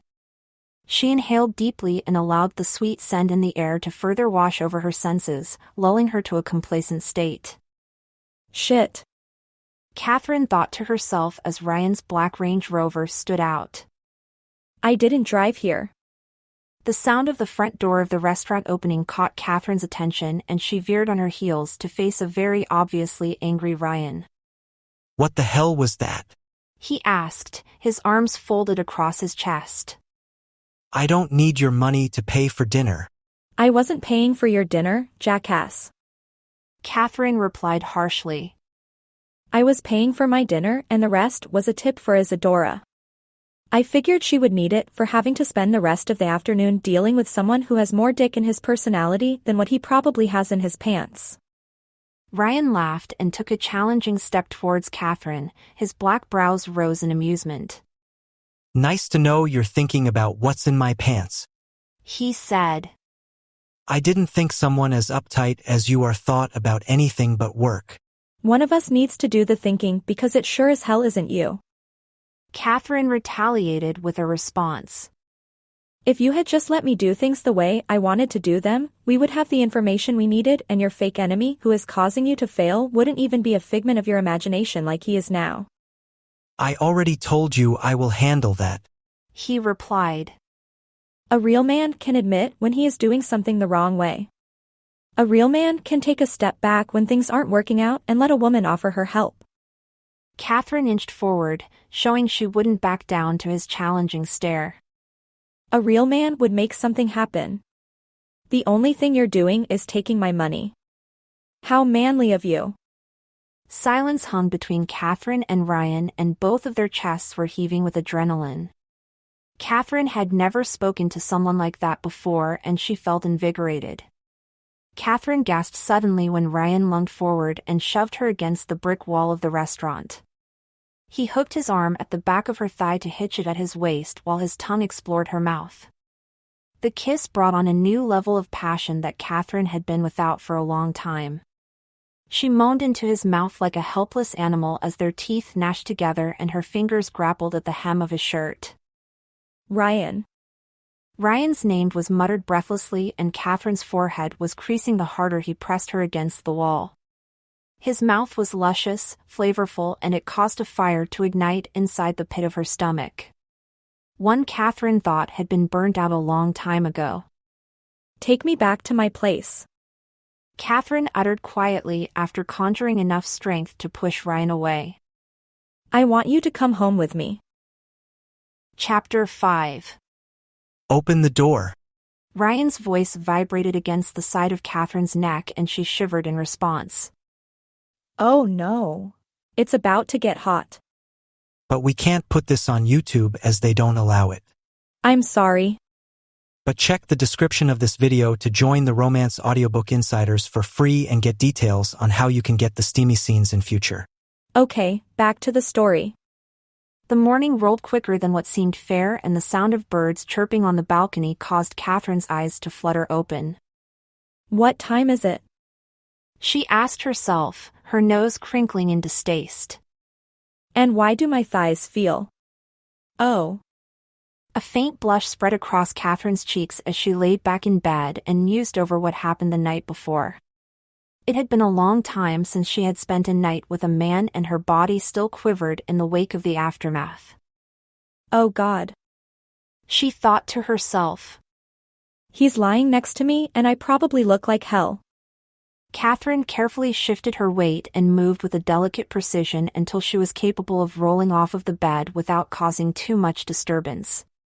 She inhaled a pacifying breath of air and turned to face the bed, preparing herself to find a sleeping Ryan. The bed was empty. Ryan? Catherine called out, grabbing her robe and searching the bathroom for any sign of him. He had done exactly what she figured he would do. He hit it and quit it. As she had said the night before, those sneaking out in the middle of the night left her with even less dignity. As she searched the penthouse with any remainder of hope, Catherine found herself feeling dirty. Not even a note. She said to herself. The sound of Catherine's cell phone vibrating from the table caught her attention and she lunged forward with newfound hope in her eyes. The lines in Catherine's forehead deepened as she read over the text that came from her office instead of the person she desperately wanted to hear from. The world must go on. She admitted to herself and slowly found her way towards the bathroom to shower. The heat of the hot water spraying down on her relaxed Catherine's muscles and made her want to stay in the shower all day long. Her pencil skirt felt stiff on her body once she had gotten dressed and her blouse felt full of starch. The Louboutins she wore felt even more uncomfortable than usual and for some reason, her heart ached. Get over it. She said to herself. You're powerful and strong, at least you got one good night out of it. Who cares if it will be awkward working together? Upon the realization that Catherine had left her car at the restaurant yesterday afternoon, she narrowed her eyes in annoyance before she swiped up the keys to her navigator and immediately fled her penthouse. Under usual circumstances, she wouldn't have been in such a rush to get to the office, but Ryan's scent still lingered in the air, and the more she stuck around, the more she berated herself. Catherine arrived at her parked SUV and sat in silence once she started the engine. There was no music she wanted to hear, no one she wanted to talk to. Business before anything? She said to herself as she backed out of her reserved parking space to head out onto the highway and ultimately, her second home, work. The silent ride seemed to last longer than what it actually was, and when Catherine pulled into the parking lot of her office building and saw her silver Mercedes parked in her spot, her throat tightened and her eyes fell shut. He had time to deliver my car, but he didn't have time to tell me he was leaving. She thought to herself before she smacked her hands against the steering wheel in frustration. Asshole. Catherine's mood went from bad to worse as she parked next to her signature car and made her way into the building. She could feel the eyes of her staff burning into her back as if she were making the walk of shame. Her heels seemed to click against the tile flooring louder than usual, as if they were purposely trying to get the attention of everyone in the building. They're not actually staring at you, it's all in your head. Catherine tried to convince herself as she found her solitude in the awaiting elevator. Even if they were, it's not as if they know for sure. If you're asked why you have 2 cars here, simply say you had too much wine and didn't feel comfortable driving last night. The elevator chimed upon its arrival and Catherine walked into her office with her head held high. This is my domain. She mused. It's my territory and no mistake I make is going to change that. Maybe he left a message with Jess. There was a soft humming sound that came from the ceiling fan as Catherine stepped into her office and breathed in the scent of the peach Bellini candle that Jess had burning on her desk. It was Catherine's favorite, and while most people use the scent of pine or teakwood to relax themselves, Catherine preferred something on the sweeter side. Jess? Catherine called out. The sound of her shuffling against the carpeted floor could be heard from Catherine's office. Yes, Miss Goldberry? She replied, standing in the doorway of Catherine's office with a notepad and pen. Were there any messages this morning? Catherine sidestepped around her desk and took a seat in the large awaiting chair, ridding herself of her heels in the process. I'm expecting a few messages and calls. Jess's brows furrowed in confusion as she flipped through her notebook as if she were reading over notes she had taken the past few days in a row. No messages have come in. Jess answered hesitantly, taking a step into Catherine's office. Is there something scheduled that I forgot to put on your calendar? Or something I'm missing? Catherine's line of eyesight turned towards one of the many bay windows that lined the back wall of her office, and her expression shifted to disappointment. She didn't want to admit it to herself, but there was a small part of her that held some hope Ryan would have left a message with the office giving her a reason. She didn't realize how much she wanted that to happen until it didn't. No, you haven't missed anything, Jess. Catherine replied, turning in her chair to face the window completely. That's all, you can close the door on your way out. The morning turned to afternoon, the afternoon turned to night, and a bottle of wine, 3 caramel macchiatos and an order of moushu pork and chow mein later, Catherine still hadn't heard anything from Ryan or the foundation. Her gut was telling her she should call him, just to alleviate some of her nerves and eliminate the possibility of anything bad having happened to him, but her pride was overpowering. If something bad happened, I would have heard about it by now. She thought to herself, side-eyeing her freshly poured glass of wine. He's not exactly unknown in the community. It would be on the news, and given my participation and working one-on-one with him, I would be one of the first to find out. Catherine drummed her fingers against her desk for a few moments as she pulled her lower lip between her teeth and allowed thoughts to course through her mind. It was possible Ryan was out trying to gather all of the information they needed for their project without her. He had been adamant on her allowing him to do things his way and pushed with the fact that he would handle Alan. Is that what you're doing, Ryan? Catherine asked out loud. Handling Alan? There was an air of determination in the room as Catherine focused intently on the large IMAX screen in front of her. She didn't spend a lot of time on the computer, that wasn't part of her job in her opinion, and she didn't want it to be. She had the piece brought in more for appearances than anything else. She hated the idea of coming across an article about her in some gossip magazine like before. She'd been accused of being the woman who sold beauty, but couldn't keep enough for herself to attract a decent man. People could be harsh. The sound of Catherine typing away on her keyboard seemed to break up the tense determination in the room. The bridge of her nose crinkled and her lips stayed tucked between her teeth as she scoured the internet for any information she could find on the elusive Alan. He had to exist. Catherine thought back to the multiple conversations she had with Ryan and what he had told her. Ryan said that Alan used to work alongside him with the foundation and that they knew each other quite well. He also told her that it seemed like Alan was doing everything he could to stop Ryan from saving the park because he felt the casino and the resort would be beneficial, but it made no sense. Why would someone who used to work for a wildlife foundation suddenly change their minds and want to do something that ultimately damages wildlife habitat? Catherine asked to herself, her lower lip now replaced with her nails as she chewed in thought. Something isn't right. The page for Google came up on Catherine's computer screen and her fingers twitched. Let's try searching Alan plus Colorado Conservation of Endangered and Rare Wildlife. She thought as she simultaneously typed the words into the search engine, hitting enter as she finished. Nothing. She mused. How is that possible? Catherine found herself becoming more confused as each search came up with no results. Even in her searches she was hitting dead ends just like she and Ryan were doing with their meetings. Catherine pressed the button on her intercom, directing a question towards Jess, who was still at her desk even though she should have been gone for the day. Jess, if I want to find out the names of people who have been a part of a certain foundation, how would I search that on Google? The sound of Jess' voice echoing from the intercom caused Catherine to jump slightly. You simply search for a list of foundation members. Just make sure that you include the name of the foundation you're searching for. Did you want me to do it for you?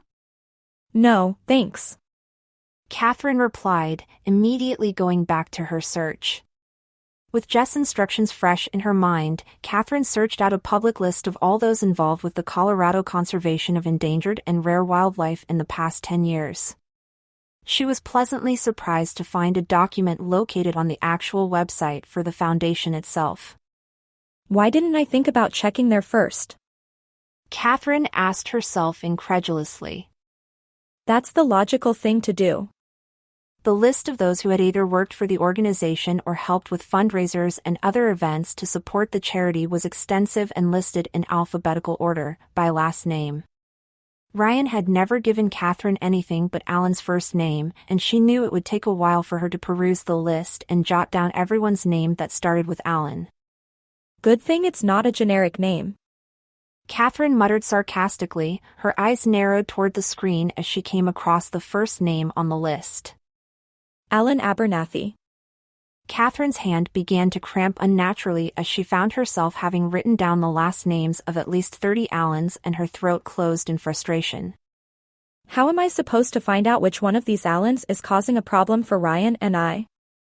she thought, looking towards the window in her door that showed Jess was still at her desk. Pressing the intercom again, Catherine called for the help of her assistant. Jess, can you come in here, please? Jess arrived in Catherine's office in less than a minute, and she was wearing the same smile that she usually tried to greet Catherine with, much to Catherine's dismay.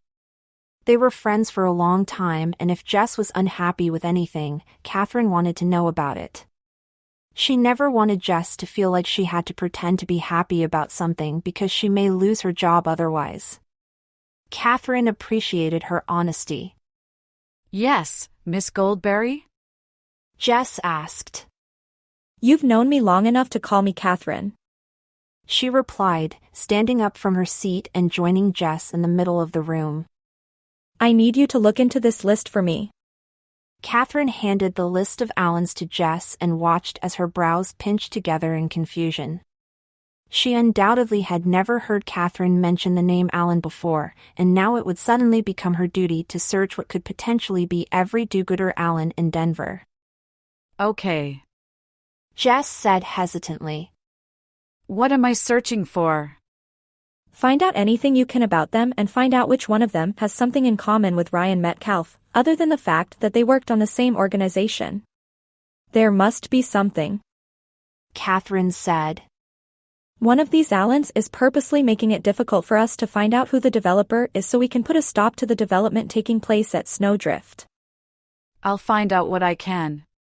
Jess replied before she made her exit from the office.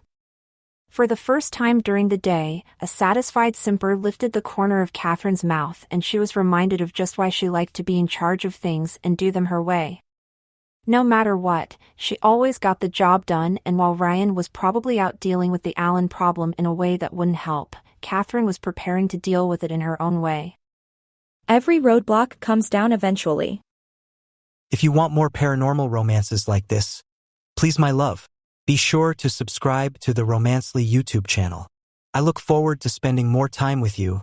Subscribe and let's make it happen. Chapter 6. Dear Diary, it's been an entire 2 days since I've heard anything from Ryan. We had an amazing night together, but then I woke up to an empty bed with no messages from him. It's like he vanished into thin air, and I'm not sure what to do. The longer he's gone, the farther we get behind on our project, and I can't find it in me to press on without him. Did he decide he didn't want to work alongside someone he slept with? Was I merely a conquest for him, and now that he's conquered, he doesn't need me anymore? There are so many things crossing my mind, and I'm finding it difficult to sort them. Don't get me wrong, I'm not a stage 5 clinger. I've never found any appeal in relationships, or needing to know exactly where my partner is at all times. I just want answers. I want to know why he snuck out in the middle of the night. Why he had the time to return my car, but didn't feel the need to leave me a message. Anything could have happened, and his inability to leave me in the know isn't only rude, it's unprofessional. I've spent hours going over in my head what I could have done that could have driven Ryan away, and I've come up with nothing. I've chosen to keep myself buried in work as a way to keep from thinking about it too much, but my mind keeps going back to him. Maybe the hold he has on me is tighter than I had imagined. I care about him, and as each minute goes by, that realization dawns on me even more. Jess hasn't been able to come up with any leads from the list of Allens I gave her, and without the backing of Ryan and the foundation, which I don't have while he's away, there isn't much I can do. Even if I found out who the developer is right now, there's no way I could tackle the issue on my own. This project has become very near and dear to my heart, even more than it was initially, and it's crushing to think that one night of passion could be the reason it all crumbles down. I keep telling myself to call him, just to see if he will answer his phone. Leaving a message isn't that big of a deal, right? I don't want to look desperate or clingy. If only I had something solid on paper that I could use as an excuse to call him. I shouldn't even bother. If he doesn't have the respect to call me or at least tell me he needs time away, he doesn't deserve any compassion from me. Mutual understanding, respect, feelings, and general decency is a two-way street. He's made his decision and proven that the only thing he needed was a fat check and a romp in the sheets to get rid of his built-up frustrations. He got what he needed out of me. And now he's gone. Asshole. The sound of a knock coming from the outside of Catherine's office door caught her attention, and she swiftly closed her journal and shoved it into the bottom drawer of her desk. Somehow, out of all the years that she had been in that same office, her diary writing had managed to go undetected.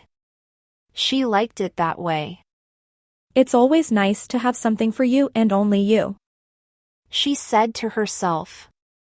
What is it, Jess? Catherine asked. Aren't you all supposed to be on your lunch break and leaving me to work?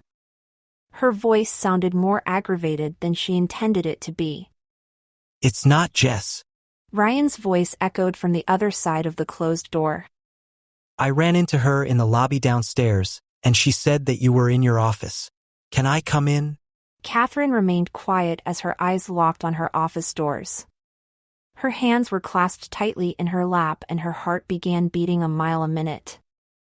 She was sure it was beating so hard he could hear it on the other side of the door. Confrontation wasn't something Catherine enjoyed on a day-to-day basis. The way she liked to conduct her business was with as little confrontation as possible. She was the type of person who always wanted things to go smoothly, and now she was faced with it head-on. I'm going to take your silence as an invitation, Ryan said just before he cautiously opened the door and stepped inside. Hi, Catherine. Silence. The door clicked shut behind Ryan, and though Catherine was looking towards the window, she knew it meant he had cut them off from the rest of the office and wrapped them in privacy. I know you're upset, but if you'll just let me explain, Ryan urged, stepping forth. Silence. Okay. Catherine, look. She could hear him shuffling around the office. I can't explain to you exactly what happened, but I can tell you I wouldn't have left your bed if I didn't have a choice. I was so wrapped up in you, I didn't even remember what day it was until I woke up in the middle of the night and caught a glimpse of the calendar. I didn't have any time to waste. I had to leave right away. Catherine folded her arms across her chest and leaned back in her chair that was still facing the window. It was like she wasn't listening to a word Ryan was saying, when in actuality she was dissecting each and every word. You're giving me the silent treatment, Catherine? He huffed, obviously irritated. Are we not too grown up for that? I'm pretty sure we are capable of talking this out. That's how we're able to move past things. The tension in the air thickened as Catherine slowly turned around in her chair to face Ryan for the first time since she had fallen asleep in his arms. His hair was messy, his clothes were disheveled, and his complexion was pale, clammy, and had a hint of gray. Catherine's mouth fell open slightly and she stood from her chair, assessing Ryan's appearance more than she had initially. Are you sick? She asked carefully, her head tilted to the side. You look like you threw up in my elevator before you got here. I'm not sick today, Ryan admitted as he scrubbed a lethargic palm across his face. It's just been a rough few days. Can you please just trust me when I say that? Why should I trust you? She countered. Because I'm too exhausted to tell you any sort of lie, Catherine. Ryan's eyes were soft at the edges as he took her hands in his. I will explain everything to you when the time is right. I promise you that. In the meantime, can you please just accept the fact that I'm truly sorry and let me make it up to you? Catherine's brows lifted in curiosity and she stepped back. How do you plan on making it up to me? I know you well enough to know you've probably done nothing but mull over everything that happened, Ryan said with a small, growing smile. You probably thought about if you had done something wrong, if I didn't enjoy my time with you, if all I wanted was your money to further my own project. Am I right? You might be. Catherine cleared her throat as the intensity in Ryan's stare brought her back to her chair. What does that have to do with making it up to me? I want you to relax. Ryan stepped forward and pressed his palms to the arms of Catherine's chair in order to hover above her lips. Her breath fanned across his mouth and Catherine felt her body tremble again. Hi there. Unfortunately, we've had to take this steamy scene out as it's against YouTube's terms of service. If you don't want to miss out on love scenes in future stories, check the description and join the Romance Audiobook Insiders for free for more info. Okay, back to the story. Jess' enthusiastic voice rang out from behind Catherine's closed office door, but before she managed to tell her she was busy, Jess had swung the door open to rush inside. I found what you were looking for, and I know you told me to bring it directly. Oh my God. Jess gasped as she peered through the glass table and noted Ryan tucked underneath it. I'm so sorry, she exclaimed, turning a deep crimson and veering on her heels. I should go, right? Should I go? I can tell you this another time. It's fine, Jess. Catherine replied, obviously annoyed at the interruption. Catherine's assistant stayed facing the door as they both composed themselves and fixed their clothing as best as they could. An awkward silence took over the room until it was broken by Catherine clearing her throat. Just for future reference, please wait to be told it's all right to come in before doing so. Catherine said, turning a hardened gaze towards the manila envelope in Jess' hands.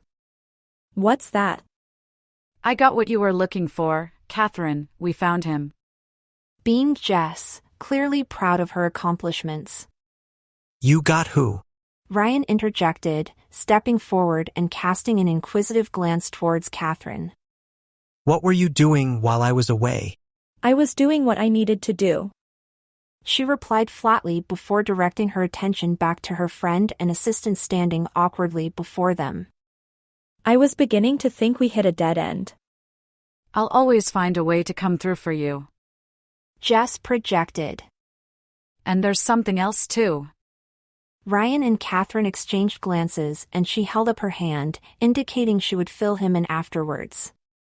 What else? He's here. Jess said, her small lips puckering into a tightened smile. He didn't want to meet at all, and that's what took so long to get you the information, but we were able to get him here. Your developer is in conference room 3 waiting for you now.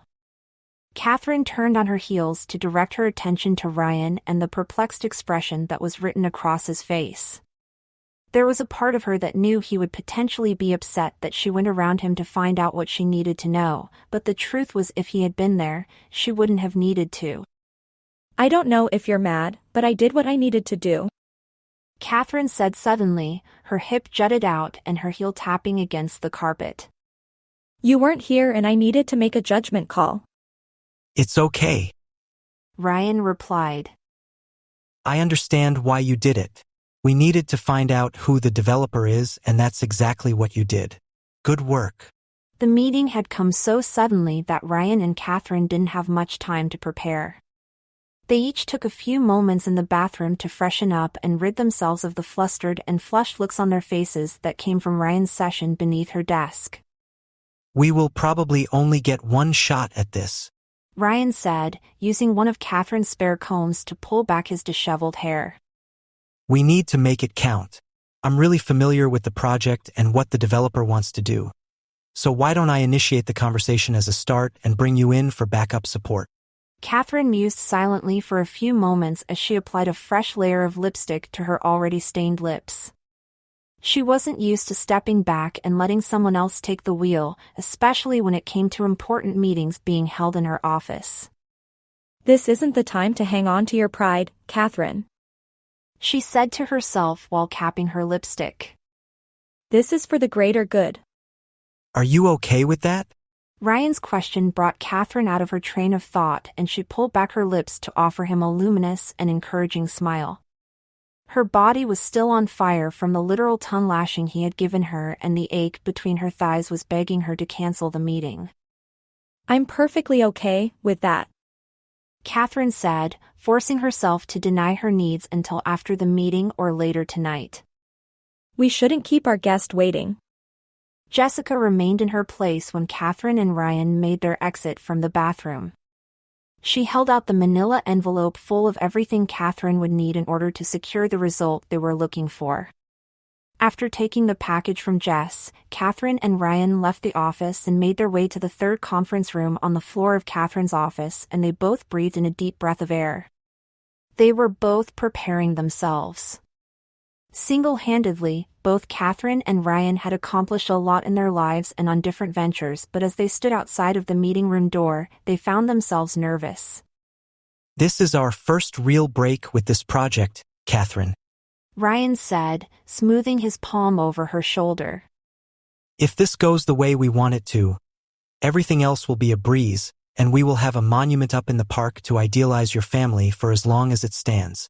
The heavy wooden door that separated Catherine and Ryan from the developer they were meeting with creaked open with a light push from Ryan. The warmth of the room hit Catherine's face like a hot summer day, but before she had the chance to step in and introduce herself, Ryan's hand smacked against the wall, blocking her entrance. Ryan? What are you doing? Catherine asked, annoyance noted in her tone. Remove your arm. I didn't think you would actually show up, Metcalf. An unknown voice registered and Catherine rose to the tips of her toes to get a peek at the man in the room. Your partner sure does know how to do her research, which is more than I can say about you. What are you doing here, Alan? The bitterness in Ryan's tone caused Catherine to knit her brows together. We have a meeting with the developer, and you have a strong talent when it comes to screwing things up. You're being rude. The man said as he dipped his head in order to get a look at Catherine. This is her office. She's called me for the meeting and you're blocking her from entering. I can smell her. I know she's there. He can smell me? Catherine asked herself, shaking her head as she smelled her wrist to see what perfume she was wearing.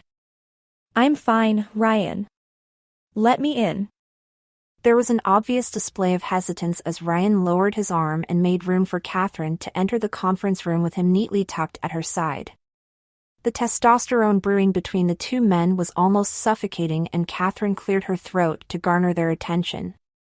I'm not sure what's going on here, but this is a business. Catherine stated matter-of-factly. I don't have any time for alpha male dramatics in my office. This meeting can be conducted in a professional manner, or it doesn't need to happen at all. Alpha male dramatics.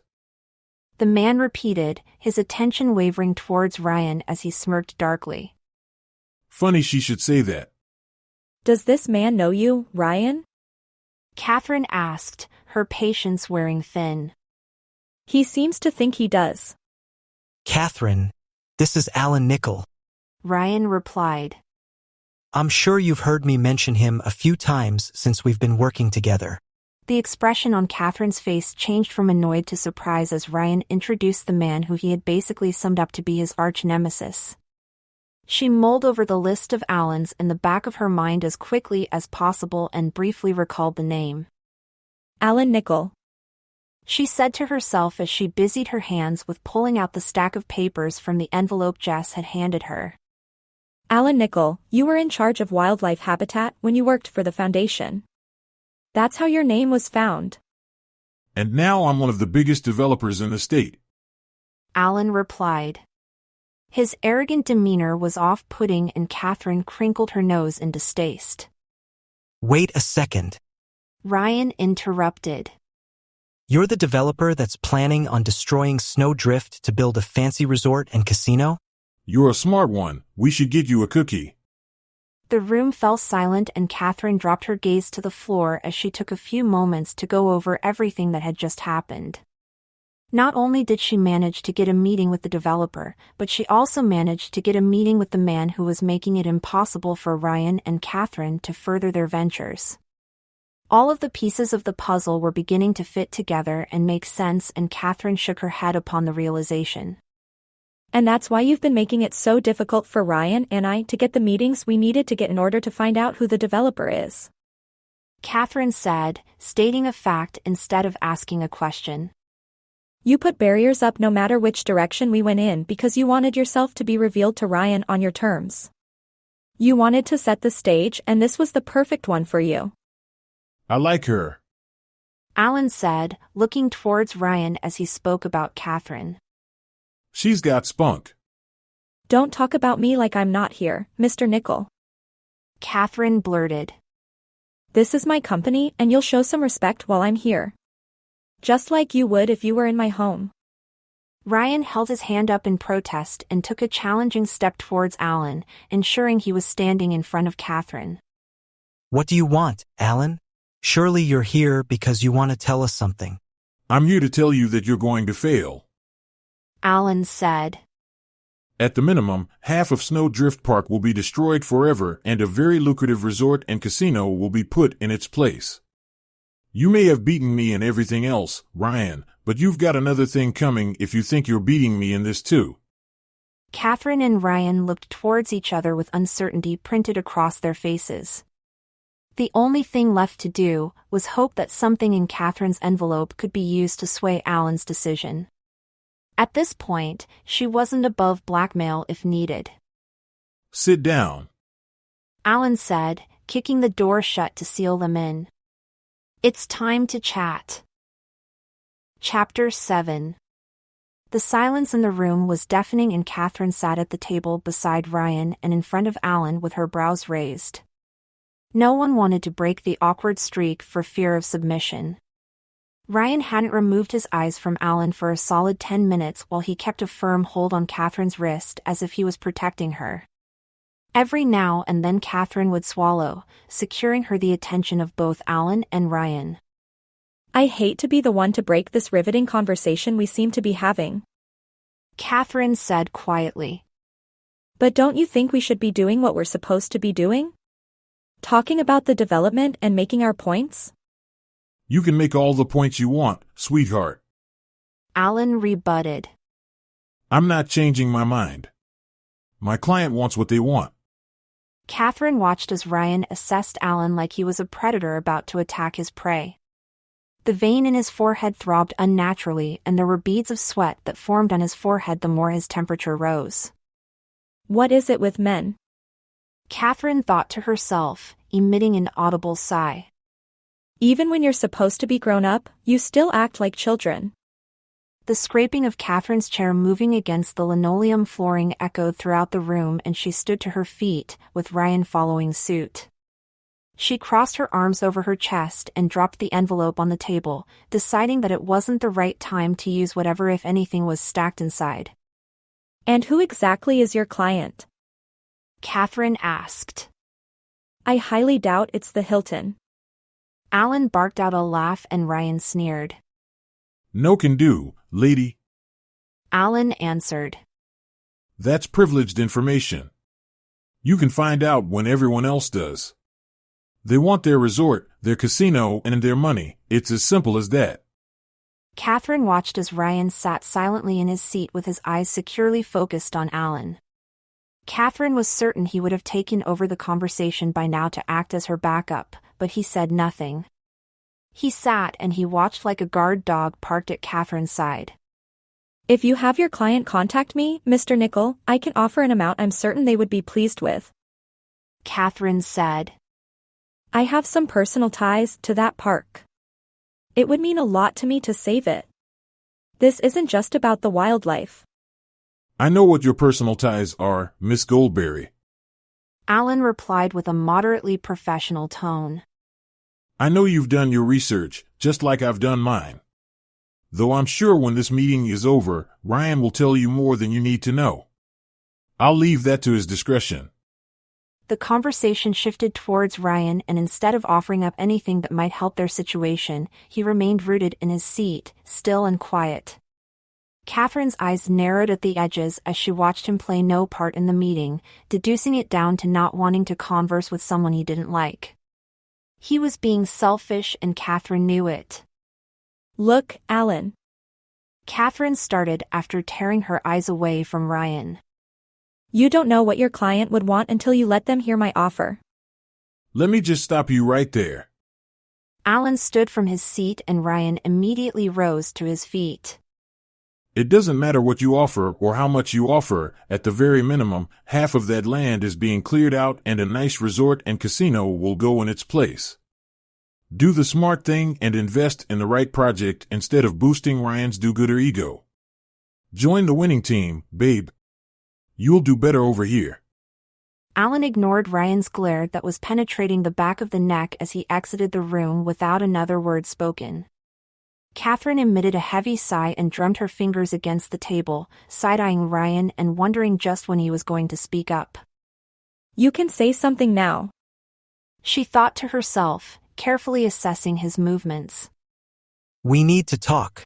Ryan pushed out, flopping down into his chair in exasperation. I don't know whether or not I should be telling you this, but I think now it's important that you know, especially since he's seen your face. Catherine propped herself against the desk and folded her arms across her chest. She wasn't sure what it was that Ryan needed to tell her, but as she watched his gaze lower to the floor, she found herself nervous and unprepared for bad news. Okay.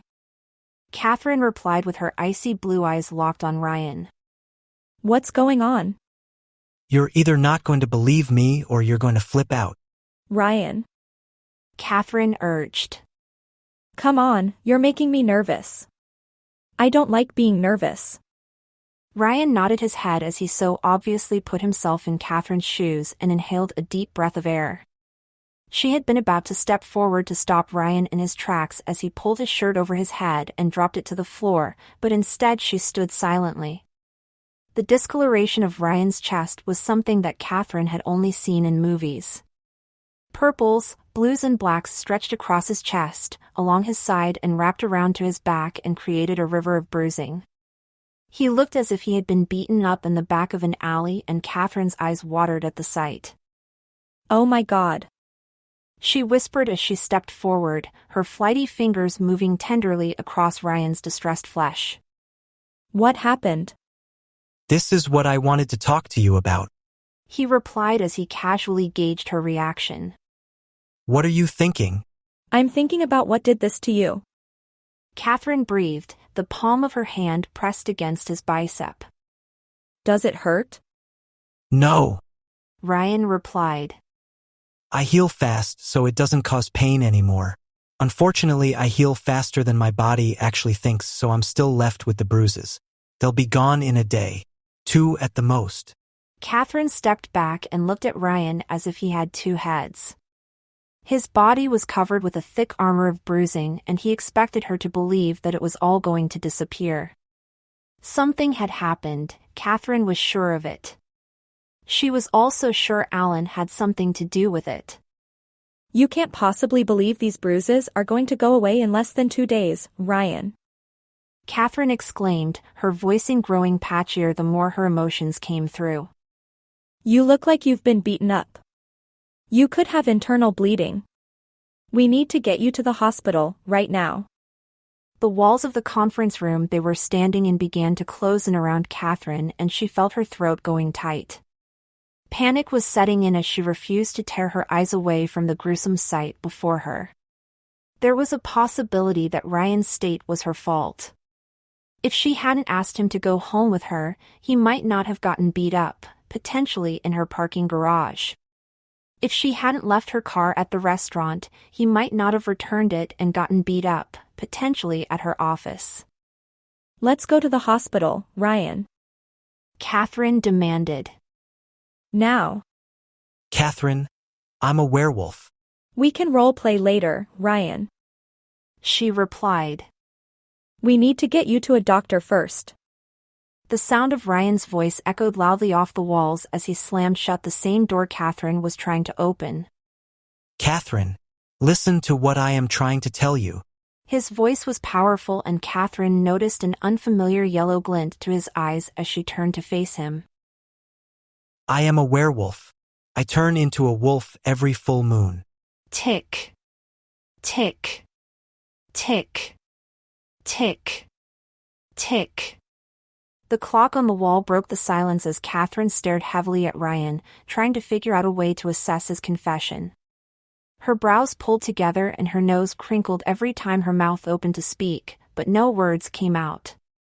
This was something straight out of a teen fiction movie, not out of her life.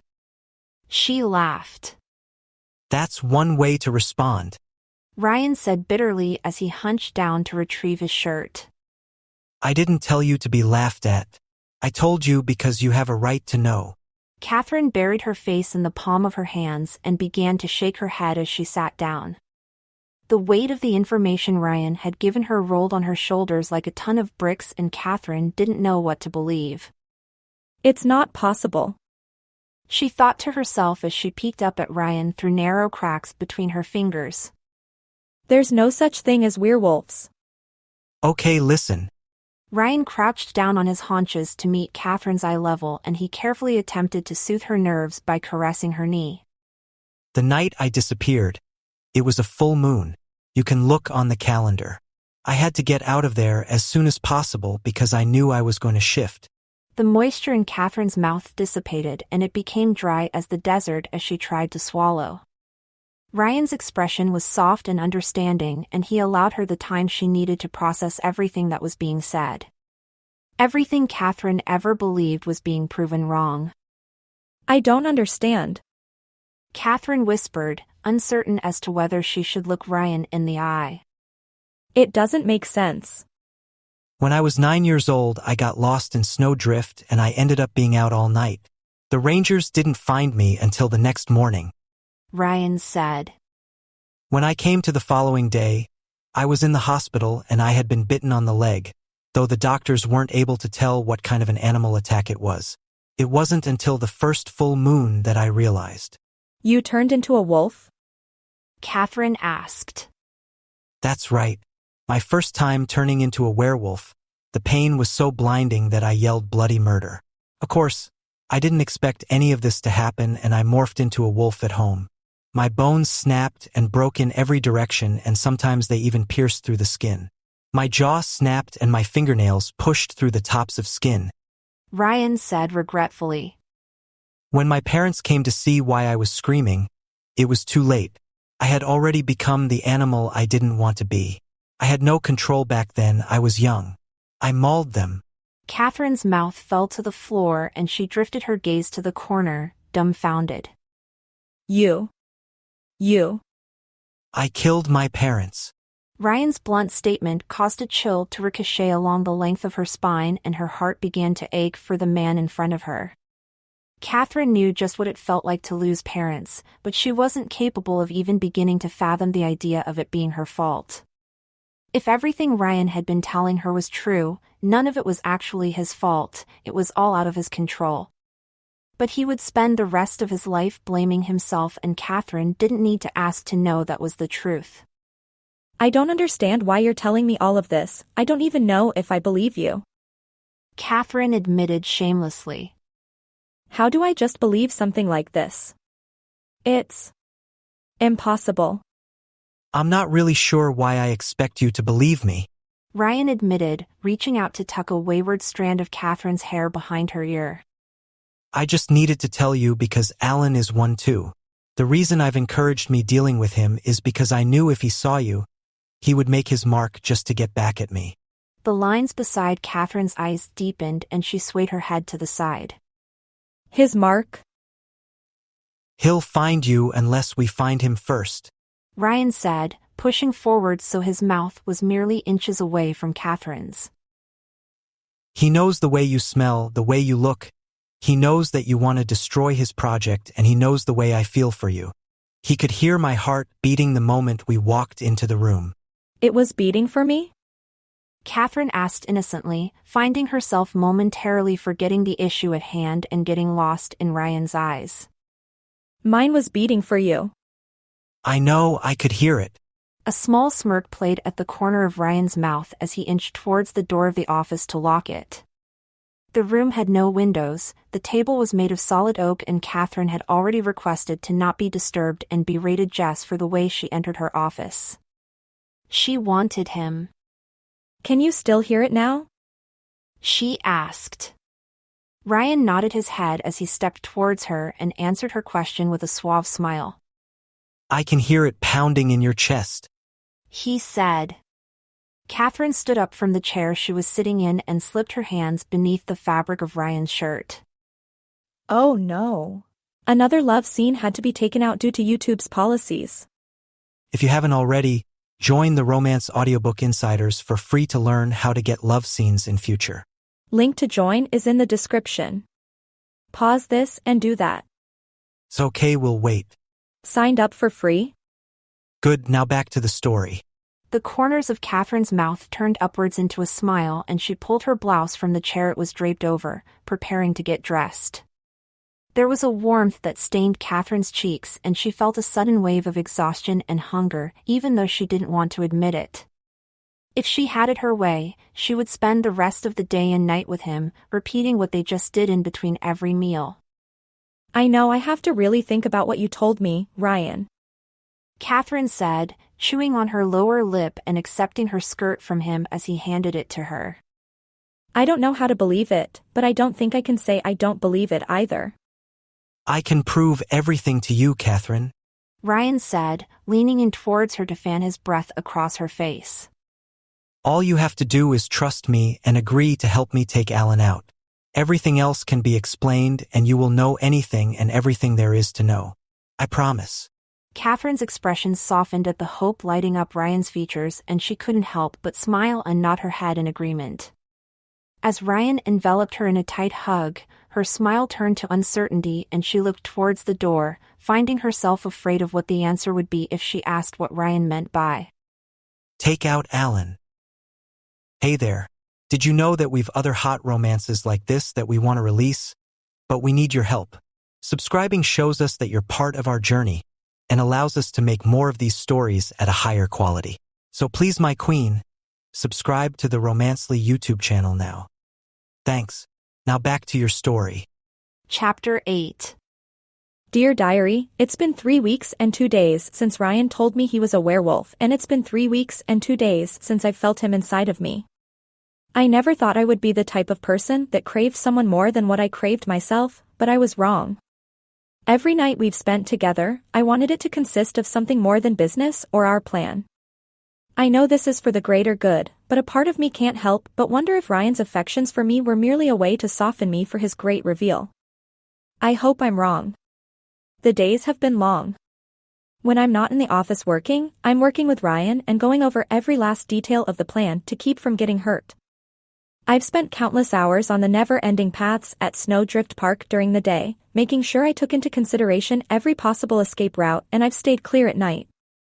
Ryan has kept me up to speed on all things werewolf-related and even had me read a few fiction books. I don't think they did anything to assuage my nerves. Ryan told me the real reason behind Alan working so hard to make the resort and casino happen.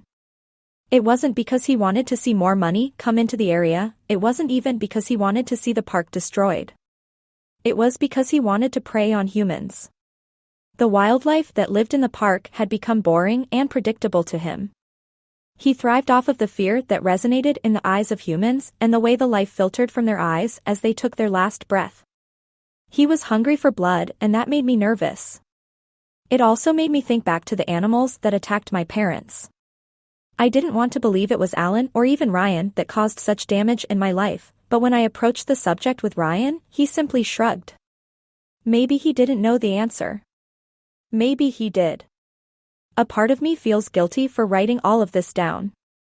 I know that if something happens to me, if anyone were to find it and read it, all of Ryan's secrets would be out. This was something he really trusted me with, but if I can't talk to anyone, what else am I supposed to do? This is how I clear my thoughts. Ryan has assured me that nothing will come back at me for taking out Alan. That the plan is merely a means to an end and will get us where we need to be if it works.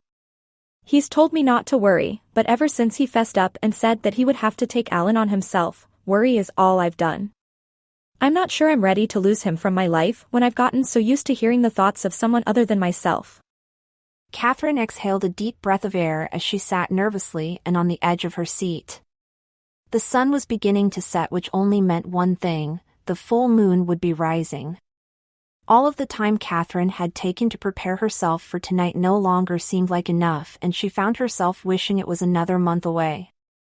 Am I ready to put myself in danger for all of this? Even if it's for the greater good and even if it will save lives? She asked herself, a solemn expression crossing her features.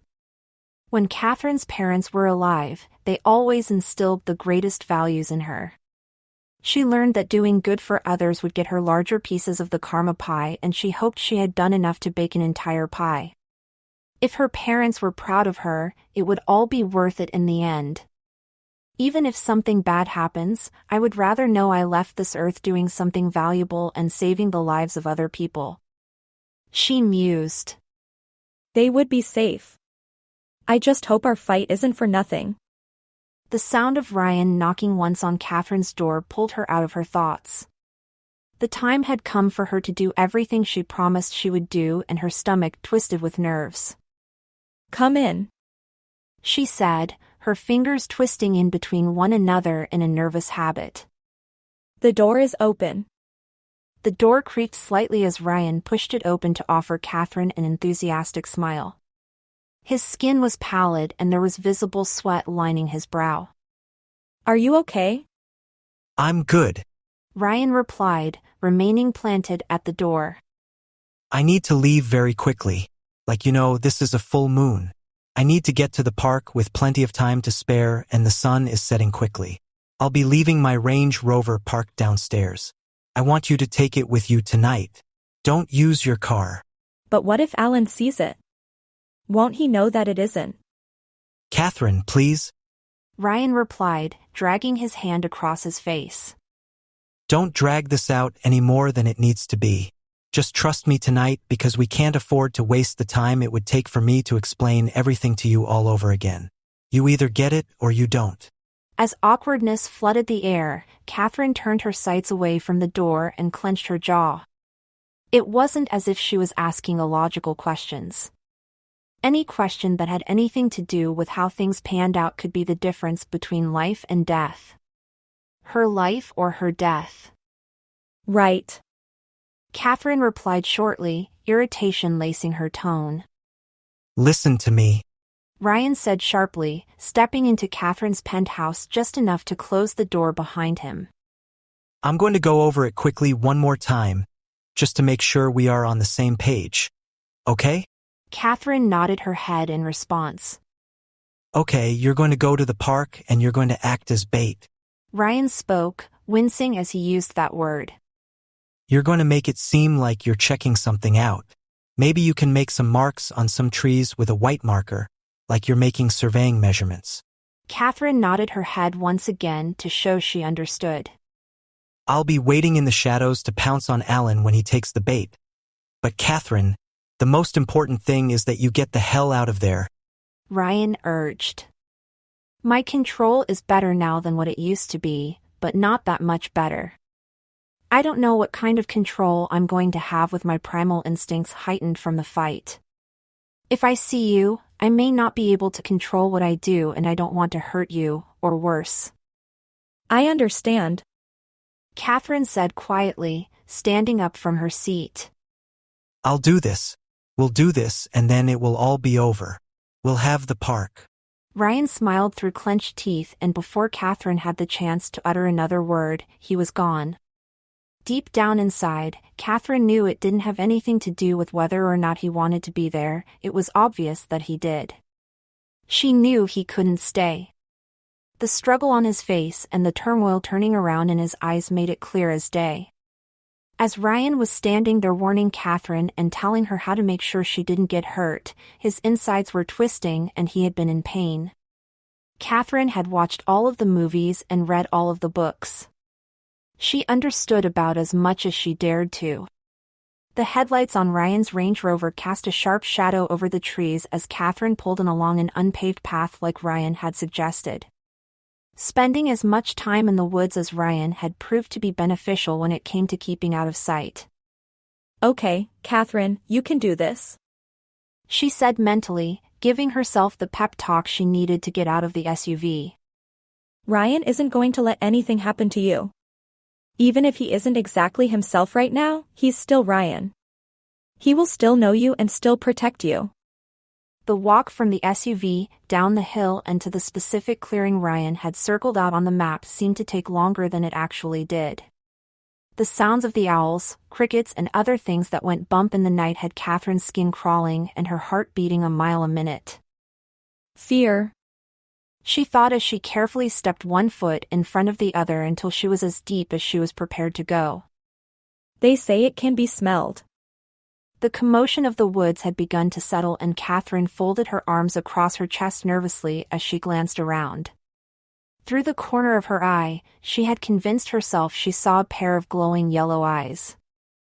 Eyes of a predator. Of something that wanted to kill her, and she veered on her heels as if to head back to the SUV.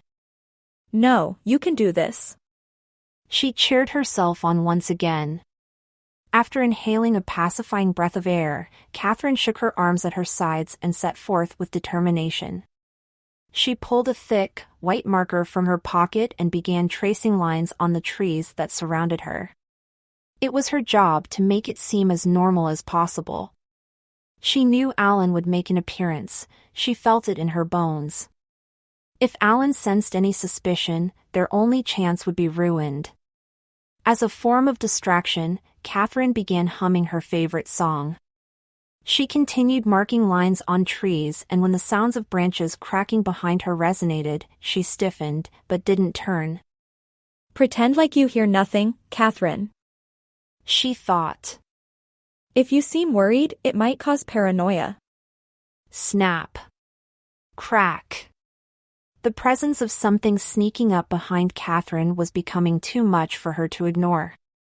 She dropped her marker to the ground and began slowly turning on her heels, preparing herself to scream the loudest she had in her life. Nothing came out. The sight before her was more than Catherine could have ever imagined. Up until that moment, she hadn't truly believed anything that Ryan was telling her. She cared for him, she wanted to believe him, and she wanted him to believe in her. But at the end of the day, it was something out of a movie to Catherine, and that was hard to drag into reality. This was no puppy. Leaves crunched beneath the weight of the massive wolf creeping slowly towards Catherine as she stood in shock, shaking and uncertain of what to do. His eyes were bright yellow, evil, and had a sinister glint that said, "I'm going to enjoy ripping you to shreds." The fur around his jaw was matted with blood and caused the foul stench radiating from its mouth to become so rancid, it almost made Catherine gag. You can't be Ryan, she thought as she stared her very own nightmare in the eye. You can't be. The beast's snout curled up aggressively before it let free an animalistic growl that reminded Catherine of a scene from the movie Cujo, only 10 times worse. She was frozen in her spot. Bit by bit, the werewolf crept towards her until he was less than 10 feet away, and with a lunge set to kill, it leapt into the air and stretched its body to the full of its ability. This is where I die, Catherine thought as she closed her eyes. Ryan, The sound of a painful yelp bounced off of the trees and moved through the ground, and Catherine could practically feel the vibrations beneath her feet. With her eyes clamped shut, her ears focused on the sound of scuffling, fighting, and what sounded like 2 dogs battling for dominance, very large dogs. The smell that came from the animals became too much for Catherine to bear, and she covered her nose with one hand before she peeked open her eyes. Ryan, she thought. Catherine's heart ached desperately for the man she had grown to care so much about as she watched a side of him that he clearly hated battle with an enemy. The sounds of loud howls in the distance were growing closer, and Catherine tried to move her feet. She was still frozen in her spot. Her legs were as heavy as tree trunks. Another yelp caught Catherine's attention, and she snapped her gaze back to the fighting wolves and noticed the matted and bloodied fur that belonged to Alan had its jaw parted and tearing into Ryan's flesh.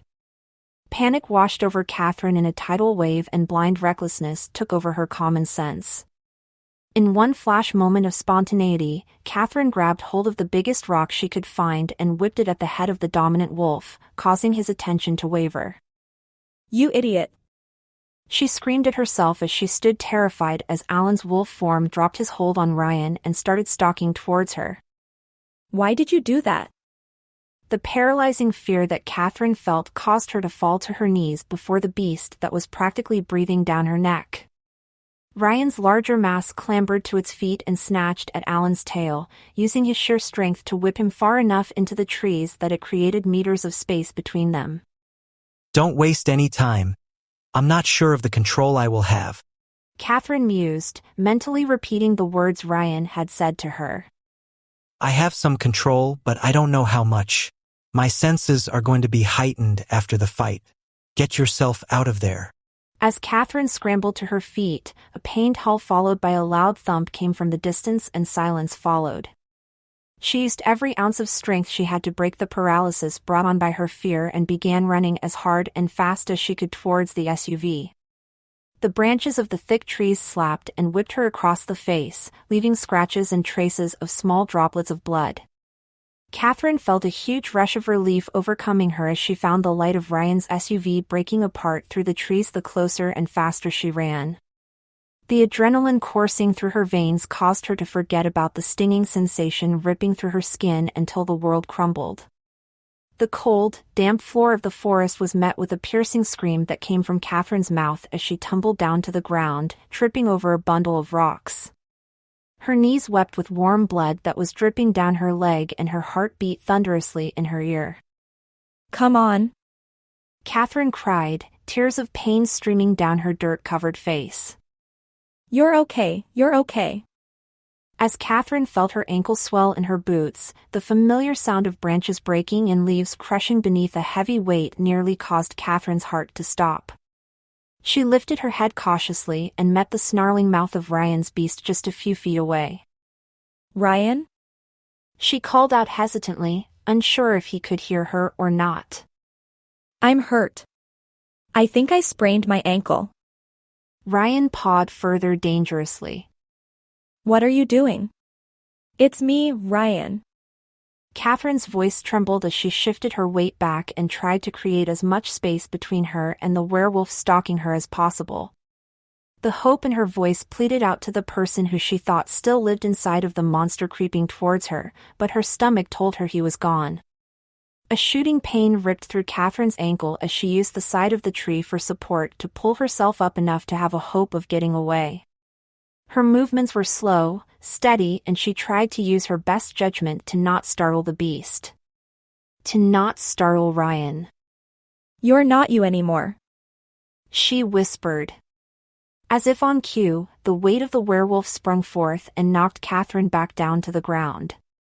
Its front legs pinned her helplessly to the mud as it snarled an inch from her face, its yellow and blood-stained teeth bared and drool dripping onto her skin. No. Catherine screamed as loud as she could despite the weight on her chest and the terror that caused her words to be broken sobs. Please don't kill me. It's me. Ryan, please don't kill me. Catherine used all of the willpower she had left and opened her eyes to face the beast head-on. Her vision was blurred by pools of tears and her sobbing became uncontrollable the more she felt his warm, threatening breath on her face. Please. She begged. The wolf snarled sharply before seeming to swiftly disappear, leaving Catherine on the ground with a crushing pain in her chest and a thrumming heart. He left. She thought, taking a moment to gather her wits as her eyes darted around the area to assess if he really had gone. He recognized me. He's letting me live. Catherine stretched her arms out along the dirt ground and pushed herself up to the best of her ability. With her remaining strength and the sight of Ryan's SUV in view, she used the support of the trees to limp along the rest of the path. The night fell silent and even the crickets and owls seemed to render to their hideouts as Catherine reached the SUV and collapsed inside, slamming the driver's side door behind her. Her hands shook tremendously as she gripped the steering wheel in front of her and the dirt in her eyes mixed with the tears blurring her vision beyond repair. It's over, it's over. Catherine chanted to herself in an attempt to assuage her nerves and calm her thrumming heart. You're okay. After what seemed like an hour, Catherine switched on the engine of the SUV and backed out of the park furiously. Her mind reeled over everything that happened and the pain shooting through her ankle was almost enough to have her pull over to the side of the road and sleep in the Range Rover. A project that gripped Catherine's heart and memories of her family from the get-go had turned into something she wished she had never been a part of. As she drove down the highway and back towards her penthouse, she questioned what her parents would think of her for putting herself in such reckless danger. She had willingly put herself in the line of fire for someone she wasn't sure felt the same way as her. For someone who only backed away when her dignity, pride and self-respect was thrown out the window and replaced with begging pleas for life. The drive back to the penthouse was short and uneventful, and as Catherine struggled to get out of the SUV and limp her way to the elevator, waves of emotion washed over her. There was no way she was capable of processing everything that happened in such a short amount of time, and years of keeping everything bottled up inside her proved to be another enemy working against her. Catherine immediately worked on shedding her mud-riddled clothing from her body as she stumbled into the safety of her apartment and towards the bathroom. Her Victorian-styled tub glistened and called out for her embrace. Have a bath, relax and get some sleep, she told herself. When you wake up tomorrow, you will realize it was nothing but a nightmare that is now over. Your life can go back to normal. The words Catherine used to encourage herself actually did nothing as the tub filled with hot water. Her skin turned a bright red as she lowered herself into the unforgiving temperature and pulled her legs up to her chest. You're home, you're safe, she said, pressing her chin to her knees and clenching her eyes shut to keep the tears at bay. You proved just how strong you are, and even if he never comes back, you know you did the right thing. As Catherine opened her eyes when her body adjusted to the hot water that surrounded her, she watched as the clear water turned brown from a mix of the dirt and blood that stained her body. She grabbed the loofah from the side of her tub and began to scrub harshly at her skin. The desperation to rid herself of everything that had to do with the events that happened at Snowdrift Park was obvious, and for the first time since she started the project, Catherine found herself wondering if it was truly worth saving. Chapter 9. The next afternoon, Catherine woke up to the sound of her cell phone vibrating furiously off of her nightstand, and she emitted a tired yawn. Her eyes were still blurry and swollen from crying herself to sleep. The last time Catherine remembered looking at the clock, it had just registered 3 a.m, and it was at that moment she knew sleep wouldn't come easy. Catherine's features shifted painfully as her muscles screamed out in protest with her every movement. The events of last night hadn't been something that only happened in a nightmare, it actually happened to her, and now her body was reacting to the turmoil. 15 new messages? Catherine said as she managed to pull her phone off of the table. Jess had been calling and texting Catherine repeatedly since 8 a.m, and as Catherine perused the messages, she realized just how worried Jess was. She wasn't acting as an assistant wondering where her boss was, she was acting as a worried friend. Sorry, I'm not feeling very good today. I'm going back to sleep. Forward all of my calls to voicemail and hold all meetings and emails. Catherine typed out her text and sent it back to Jess before she dropped her phone back to the table and closed her eyes. The sound of rustling from Catherine's kitchen caught her attention as soon as she laid back down, and she jolted upwards, her eyes widened with fear. The idea that Alan had survived the fight last night crossed Catherine's mind, and she began to wonder if she had forgotten to lock her door. If he had found out where she lived, he could easily be there waiting to finish her off. Hello? Catherine called out hesitantly as she reached for her phone, ready to dial 911 in a flash. It's just me. The familiar sound of Ryan's voice bellowed throughout the space, and Catherine released a sigh of relief. With everything that had happened the night before, she wasn't sure she was ready to see Ryan. Though she was relieved it wasn't an unknown intruder in her apartment, a part of her felt scared that Ryan was standing in her kitchen. Essentially, he had attacked her. Though she had no idea if he even remembered, or if she had gotten so caught up in the moment that she confused Alan for him. Ryan's footsteps resonated off of the walls as he made his way into Catherine's bedroom with a tray of what looked to be breakfast.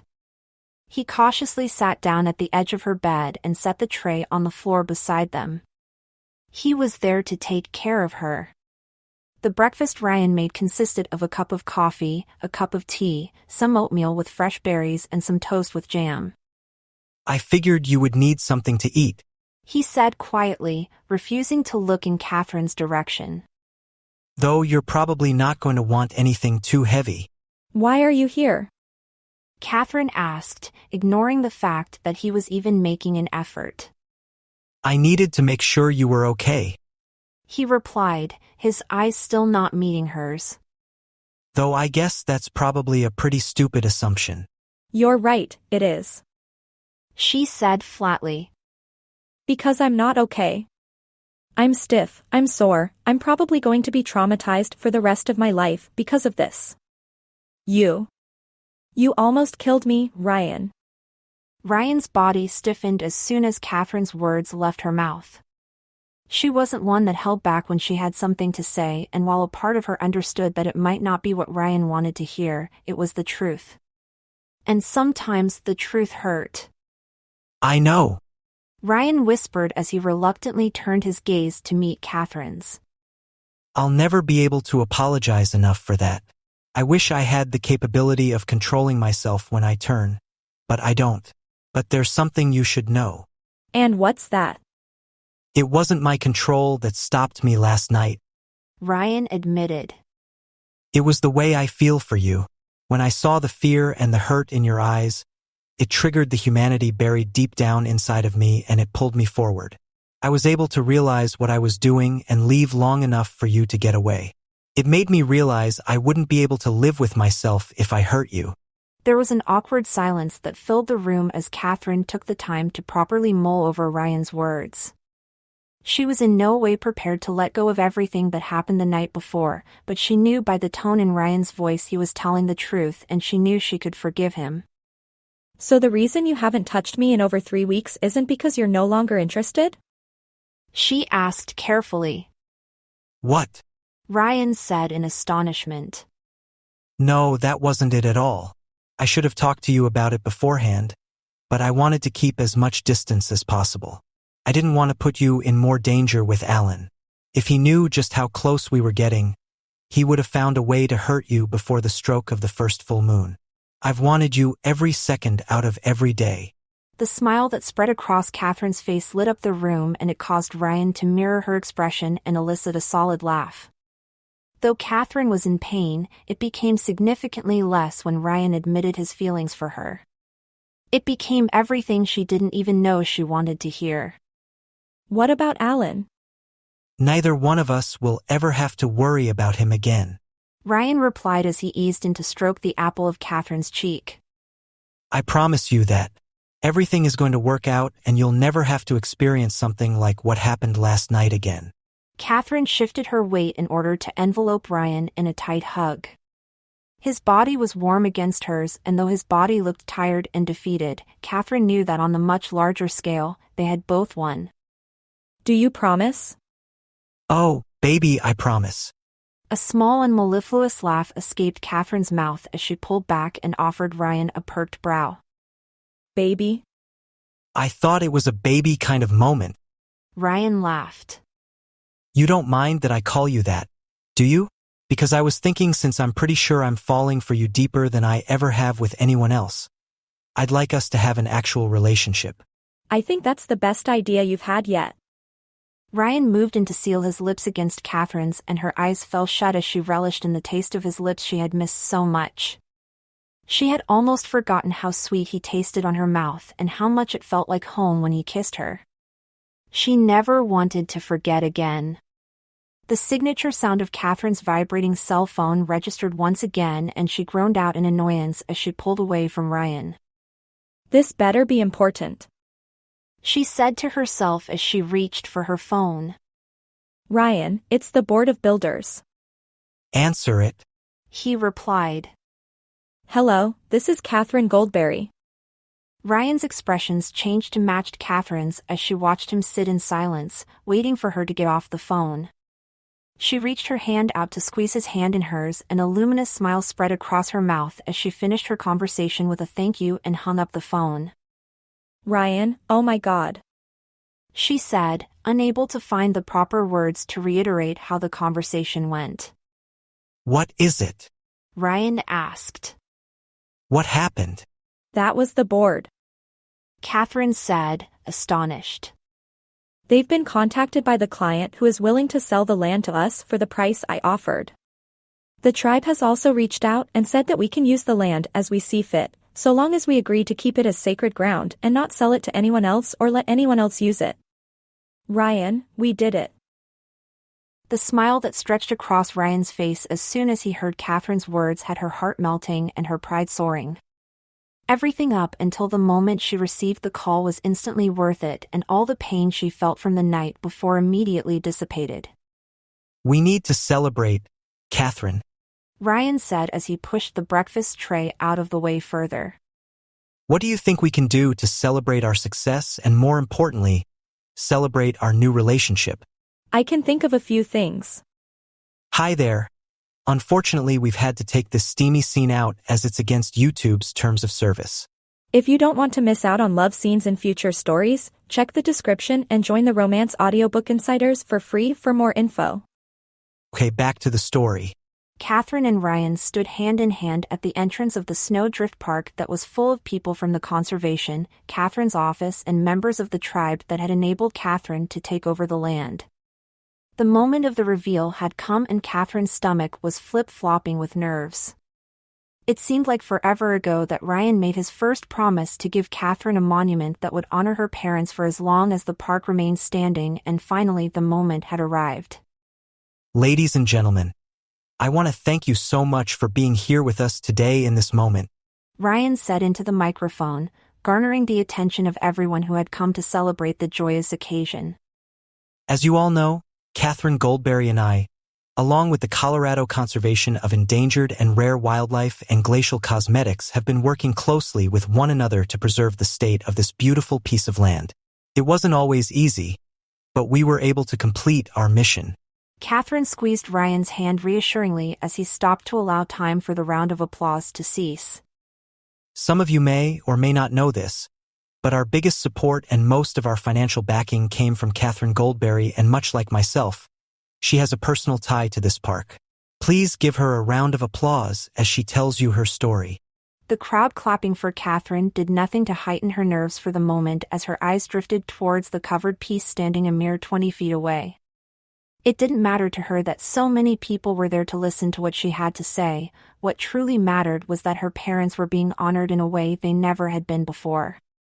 Their names would live on forever in everyone's minds, not just their own.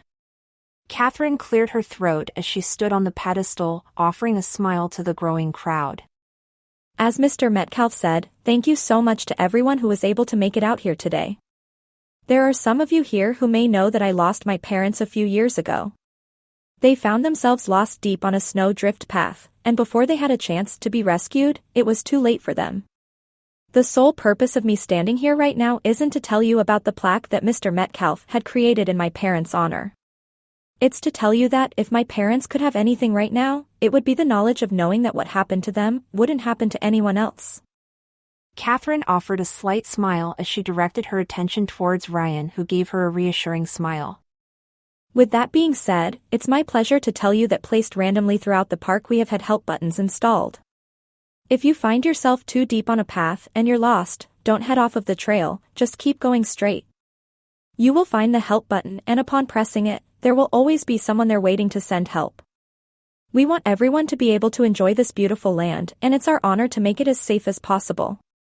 The crowd continued clapping as Catherine pulled the microphone from its stand and walked towards the plaque that was a few feet away and covered by a gold-colored cloth. Thank you so much to everyone who supported this project, and both Mr. Metcalf and myself look forward to helping our great state in whatever way we can. Catherine reached down to take Ryan's hand in hers before she guided them to the corner of the gold cloth and pulled it free to display the plaque that kept true to Ryan's initial promise. In memorial of Sally and Ron Goldberry, may the paths in your heaven be as beautiful as you. Ryan turned on his side and wrapped his arms protectively around Catherine before he eased in to kiss her cheek, and she smiled brilliantly. Thank you so much for this plaque, Ryan, she said, cooing over the man she had fallen for. I know that if they could see it, it would be everything that they ever wanted. It's the least I could do, Ryan replied, kissing the top of Catherine's head as she continued staring at her parents' name. The moment couldn't have been more perfect, and Catherine's heart began to ache because her parents weren't there to see it, and not only that, Ryan's parents weren't there to see the type of man their son had grown up to be. Catherine's parents had always talked about blessings in disguises, and while her heart wished they could both be there to celebrate the importance of the day, she knew on some level, they would always be with both of them. Are you ready to go, babe? Ryan asked as he stepped back towards Catherine, kissing the top of her shoulder. I think we have a few interviews we agreed to do. One for your company, one for the conservation, and one at the local high school. We should probably get started on that. It's a busy day. Catherine nodded her head in response and turned to walk back to Ryan's SUV with her hand clutched in his. A small smile lifted the corner of Catherine's mouth as she stuck her hand in the back pocket of her jeans and felt the edges of a folded-up piece of paper.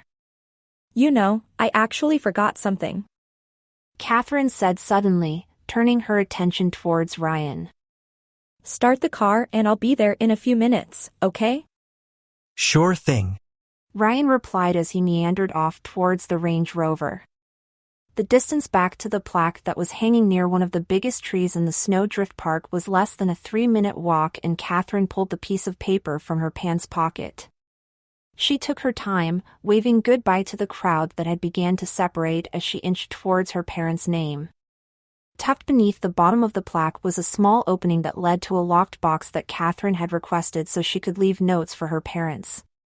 Without asking why, Ryan had the plaque and box made to Catherine's specifications, and she breathed a sigh of relief as she opened up the first note she left for them.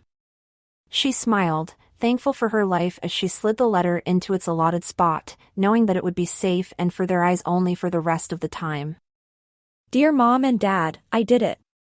I can safely say that I made you proud in more ways than one, and I can wake up every day with that in my heart.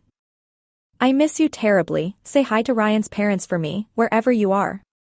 P.S. My boyfriend is a werewolf. The end. If you want more paranormal romances like this, please, my love, be sure to subscribe to the Romancely YouTube channel. I look forward to spending more time with you. Subscribe and let's make it happen.